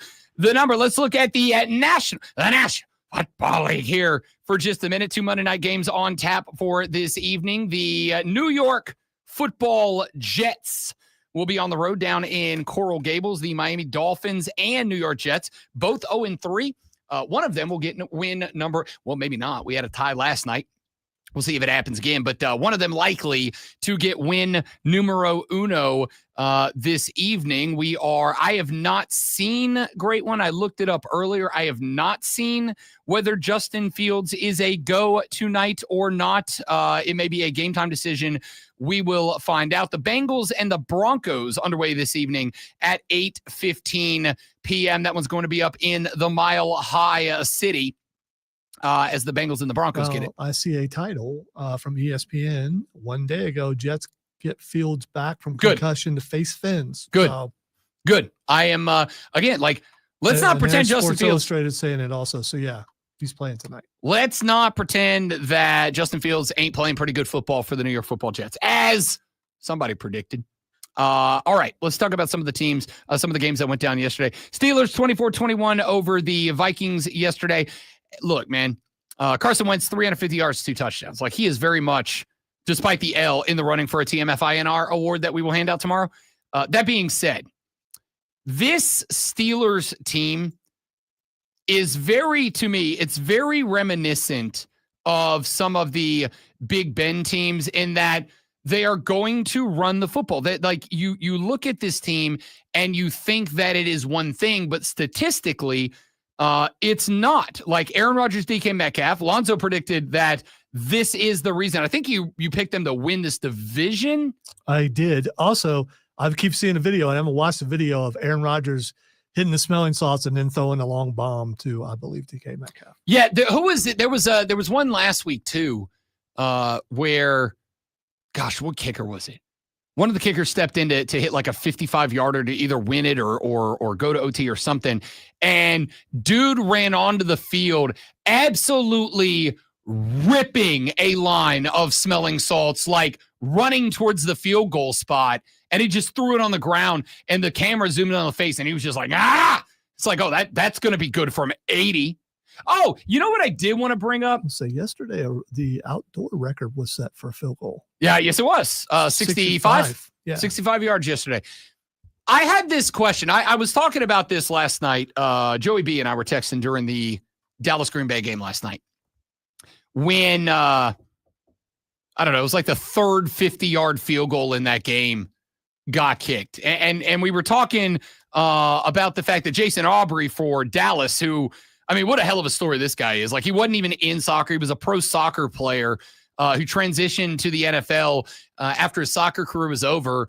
The story was his wife saw somebody kicking a field goal from like 40 yards, and they were talking about how great of a kick it was. And she was like, "Do you think you could hit that?" And he's like, "I don't know. Let's try it out." Never kicked. He's like, "I don't know. I'll try it out." He tried. Turns out he's a hell of a kicker, and now he's out there banging 60s like through consistently. And you can see the impact that it has had, because Dallas, once they get to the 50-yard line, they can play a little bit more free, because with Brandon Aubrey as their kicker, like, if they get to midfield, points are on the board.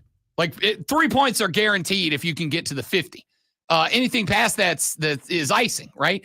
And then we were talking about the fact that late in the game, the Packers had an opportunity to kick it to go to overtime, and then another kick from McManus to tie the game as OT expired, which Green Bay, oh my God, they almost flubbed that up. Do you see the end of that game? Like 17 seconds left, and they're just taking their time setting up. Jordan Love throws a laser to the back of the end zone, and fortunately for him, the ball spiked because he had floated that thing. Time runs up, Dallas wins. Like, that was terrible clock management from Green Bay. Whatever, they get the tie. But I had this conversation with Joey B. Right now, this year, great one. If I had to throw at you, just stab in the dark, and if you overshoot it, great. If you undershoot it, great. Just out of curiosity, what percentage of 50-plus yard field goals have been good in the NFL this year so far?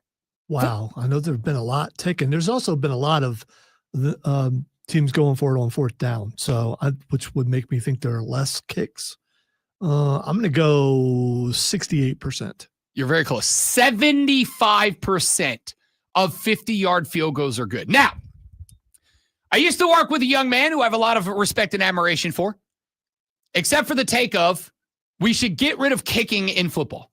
No more field goals. Take field goals off. In fact, get rid of kickoffs. Start the ball on 35. We should never kick another football. And I disagree with that take. I think field goals are a strategical, important part of the game. And I think being able to find a kicker like Brandon Aubrey, who can bang through a 60-yarder with regularity, should be rewarded for football teams. If you put the time, energy, effort into finding a kicker and growing and developing a kicker to be that reliable, your reward should be you have a kicker who is that reliable. However, I don't do this often. Like, oh, we should make this big, sweeping, dramatic change to the game. Because 99% of the time, I don't think that. I think the games are the games. And after this much time, they are what they are for a reason. Like even the dynamic kickoff. I was like, all right, we can try it. Turns out dynamic kickoff's pretty good. Yeah, I'm kind of enjoying it. Yeah. It's pretty good, especially with the new one where, if you land it in the landing zone and it's a touchback, it's to the 20. But if you don't land it in the landing zone, it's out to the 35, right? Like I like it because I saw something that's like 85% of kickoffs are being returned. It's an important part of the game now. And now the knuckleball kick is being introduced into football. Yeah, I called that shot after week 1. I'm like, somebody at some point is going to find a kicker who can kick it on a laser line, knuckleball style that hits at the 10, and it makes running backs, it makes returners play shortstop. You have to field that ball because remember, if it hits in the landing zone and then goes for a touchback, now you get it at the 20. So like you've got to play shortstop, and that adds time to the collection of the football and the return, whatever. I like the dynamic kickoff rule. It's a sweeping shift to the game that I was relatively apprehensive about, but I think it's been a great ad. I don't like sweeping changes to the game. I'm fine if you want to try out gradual changes, but I would like to make a sweeping change. So I think we need to narrow the goalposts down some. I'm not saying like make it arena league level where it's like arms width wide. I'm saying maybe we take it in like a foot on both sides. Like let's narrow it down 2 feet, because while I think kicking is still an important part of the game, and I think teams should be rewarded for finding and growing kickers and giving them the confidence to step up and make that boot in big spots. If we are at a point where 50-plus yard field goals are being hit at 75%, which is what they are being hit at right now, it kind of almost defeats the purpose to some point, right? Yeah, but or am I overreacting? Every time we as fans get something cool that starts happening, immediately it has to be tweaked. But I guess my question is, are 50-yard field goals at this point, they're almost not dramatic. Like now drama is only attached when there's a 6 out front of it. See, I disagree. I think they are still dramatic because there are a lot of teams don't have a good kicker. They don't have a kicker who can hit it from 25, let alone 60. I got Carolina out here making extra points. I mean, there's like 4 or 5 probably kickers who could do all that, and the rest of them are a rotation of jobs. They get let go here and they get picked up there. It's not unfair. Now, I would also point out, not that I'm saying this about the great one, obviously, but I suspect when you got a Harrison Bucker back there, although Harrison's numbers are trending down, he's struggling right now. He's missed extra points. He missed one yesterday. So I mean, that's fair. When you have a great kicker, like if you're Dallas, you're probably like, no, we're great. Leave everything as is. But I don't know. It feels to me like when you are at a point where 3 out of every 4 50-yarders are almost like it's almost granted now. And by the way, it's not like that number is going to decrease, right? Like it's not like we're going to see in a year or two, back in 2025, 75-yarders were being, 50-plus yarders were being hit at 75%. Now it's like next year it's going to be 79%. And at some point, 50-yarders are going to be standard. They're going to be standard operating procedure. And I guess the way I look at it, like the best way to put it is, I don't think that NFL teams should be repeatedly given an award for getting to midfield, right? Like I think it should be where if you get to midfield, it should be a 50-50 shot that you hit a field goal here. I think if you get to midfield and you got a 4th and shy, it should have to be a decision. If I got Brandon Aubrey and I'm on the 47 going in, it's a no-brainer I'm kicking that field goal. Like if he misses, it's a shock. Whereas it used to be, if you lined up for a 50-yarder, if he hit it, it was a shock. Now it's like, oh, damn, somebody missed a 52-yarder. What a shock. Like you should not, to me, it should not be a reward for getting to midfield, especially when the average starting position is now the 35-yard line. You were talking off of a touchback or off of an average return, the average returns to like the 30, I think it's 32 and a half now. You need effectively 18 yards to get into field goal position for a lot. I'm not going to say all, but a lot of teams. McManus for Green Bay, a 50-yarder is almost a layup for him. It's a chip shot at this point. I don't think the Packers should get rewarded with an almost guarantee for going 18 yards off the kickoff. Getting to midway should be like now it's 50-50. You need to get to the 40 or the 35 going in before it's that. Narrow the goalpost by a foot on both sides, and let's make kicking great again. Yeah, I don't think a foot will make that much of a difference. Oh, we've seen a lot that have just been over the crossbar and still count. Are we doing the thing? Yeah, we can go a little bit later. Oh, okay. That's why. Yeah. Gotcha. Okay. I mean, we can do, well, you know what? Fine. Whatever. No, I will extrapolate at length. It's okay. There's some things we can expound upon here. All right. The first thing that's Xing is Robert Saleh. Robert Saleh Xing because after the game yesterday between his squad and the Jacksonville Jaguars, he and Liam Cohen, Duval, had a little bit of a dust up on the field. The Jags, by the way, who are good, you're welcome, and I told you so. Now 3-1 with the win over the 49ers, handing them their first loss of the year. They're better than what I thought. I don't know about good yet. They're 3-1, dog. Yeah, we'll see. Anyway, something got said. We don't know what it was because Liam Cohen, Duval, after the game was asked, hey, you and Robert Saleh exchanged some words on the field. What got said? And he said, yeah, we're going to leave that one be. Well, we'll leave that I will between tell me you, and I. I've seen a couple of posts where Liam Cohen said, keep my name out your mouth. This was before all that. Keep my mother name out your mother mouth, son. Yeah, so... But what, like, I need to know what Robert Saleh said. I'm not drama guy. Who you got? Who you got? I mean, Robert Saleh looks pretty mean, but I don't know. The gut reaction is Saleh because he's like, he's an in-shape dude, right? Like and he's got a little bit of that anger, I think. You saw that when he was coaching the Jets, a little bit of an anger issue. Liam Cohen strikes me as your nerdy friend that has that psycho mode that you don't know about it until he's engaged it. And is also secretly a black belt. Yeah. Like he and strikes me. You never see it until he actually uses it. He strikes me as that dude that when like it starts to go down, you're like, hey, Liam, why don't you get behind me? And then he's like, no, dog, turns out I'm a triple double secret platinum black belt at Taekwondo. I hope he tries me, dog. Keep my name out your mouth, son. I really want to know what Robert said because it didn't start that way. Like they were walking by, everything was fine. And then Liam Cohen doubled back. And I was like, oh. No, first of all, Saleh, they slowed the video down, went to shake his hand, and Cohen just walked past. Oh, yeah, that's right. I did see that. He brushed him. Didn't do it. Like, I ain't shaking your hand. I want to know what's up. And also, you're like an assistant coach. Who cares? I mean, it's not like he brushed the head coach. It was the assistant coach. I'm gonna say this for Mr. Duval. That was the most Duval moment I've seen out of Liam Cohen so far, y'all. I tried to get you in on the Jags before the season started. By the way, you know which quarterback has the most dropped passes by wide receivers in the NFL so far? Spencer Rattler. You know who's number 2? Trevor Lawrence.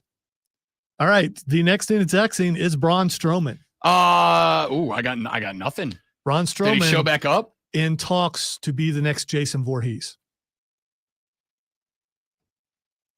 Damn, cool. Okay. You know, I had to spin that around the head. In my head, I had to put the mask on him. I had to put the mask on him in my head, but now I got a mask on him. Okay. Like, I could go with actually genuinely terrifying Jason. Jason was always that dude that, like, as long as you can run and not fall, you should be okay. This Jason, it's like, no, you better get out the damn country. Yeah, I'm looking forward to seeing that if he indeed does. Yeah, sign that deal. I'm not a slasher horror movie guy. I would go find a scene or two of that. Yeah, me too. That's all a right. big son of a gun. And Jason, my favorite slasher of all time. We all have one. The next thing that's Xing is Skylar Thompson. Dude, the WNBA has been absolutely lit. No. Oh, no. Sorry. I got Skylar Diggins in my head. Yeah. I got Scott Diggins in my head because the WNBA playoffs have been absolutely lit. What did all right, so Skylar Thompson, backup quarterback. Oh, the guy who got jumped in Ireland. Yeah, he got jumped in Dublin. That's right. I did laugh at that because somebody said on Twitter, after that game, and I don't remember what the whole playoff of it was, but Carson Wentz got abused in that game. He got sacked 6 times for 48 yards. Somebody put on Twitter, Skylar Thompson, the second most abused quarterback in Ireland this weekend. Wow. Yeah, it's a pretty good joke. All right. Pretty good joke. The next thing that's axing is John Harbaugh. Dude.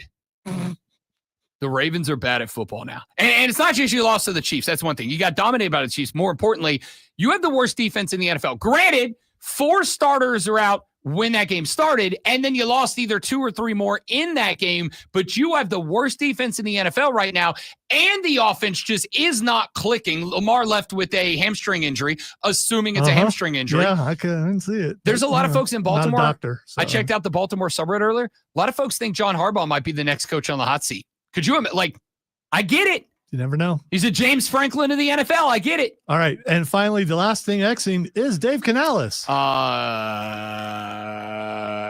great, Bob. Not great. You have officially, Dave Canales. And I'm not pulling against you. In fact, I'm pulling for you. But even as someone who is pulling for you, I've lost the Dave Canales goodwill. I'm off the bandwagon. If your team, after half an off season, a full off season, and now working our way towards half of another regular season, has no identity, and your wide receivers can't catch, your quarterback is afraid, your offensive line is overrated, I've lost goodwill. It's got to be better next week, or Canales goes hot seat. Y'all have a great rest of your Monday. We'll see you back here tomorrow on the Rob Brown Show and the Fan Upstate. Later. I don't know. This is NXT superstar Ricky Saints, and that you're would be listening to the Rob Brown Show And on new the Fan Upstate. NXT Stay champion. tuned. Boys and girls. At Ingles, we're proud Rob to Brown sponsor Show area bump athletics is at all levels. real. Whether we're building It's real. new fields for The T-ball, bump is real. celebrating I haven't Friday night watched the match yet. I'm going to watch televising today college when I go basketball home. games. From what I've seen, Semi-pro soccer, or the maybe entire watch a ball game PLE with was minor league pretty good. partners. So, We're here yeah. for the fans. No one for gets the the record, dedication to the home team. like I you don't guys. even think this is a And hot we've take. got all the sports. NXT is better than main roster right now. Bag. NXT is better than the main Low roster right now. prices. In Love the every city. capacity, NXT is better than the main roster right now. And with the addition of Stat to the champions ranks, I believe that we are now operating at a 100% clip of professional wrestlers who win a belt within 6 months of doing an interview on the show. I believe we are also on a clip of champs who joined the show maintaining for at least 6 months after. The bump is real. I did see that. I know he's been doing it on his YouTube channel. Dude, I saw the previews.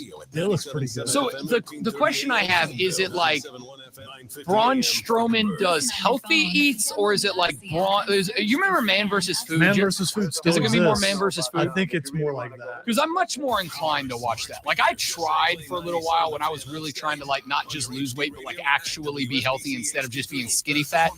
I went down the rabbit hole of, like, healthy cooking shows. And, dude, like, even their best foods, I'm like, I could see that being good, but I could not see this being the only way that I eat, man. That looks like I would be miserable. Miserable. All right, kids, thanks for being here. You're all amazing people. I have stuff to do, so we got to jet. I hope you enjoyed the show.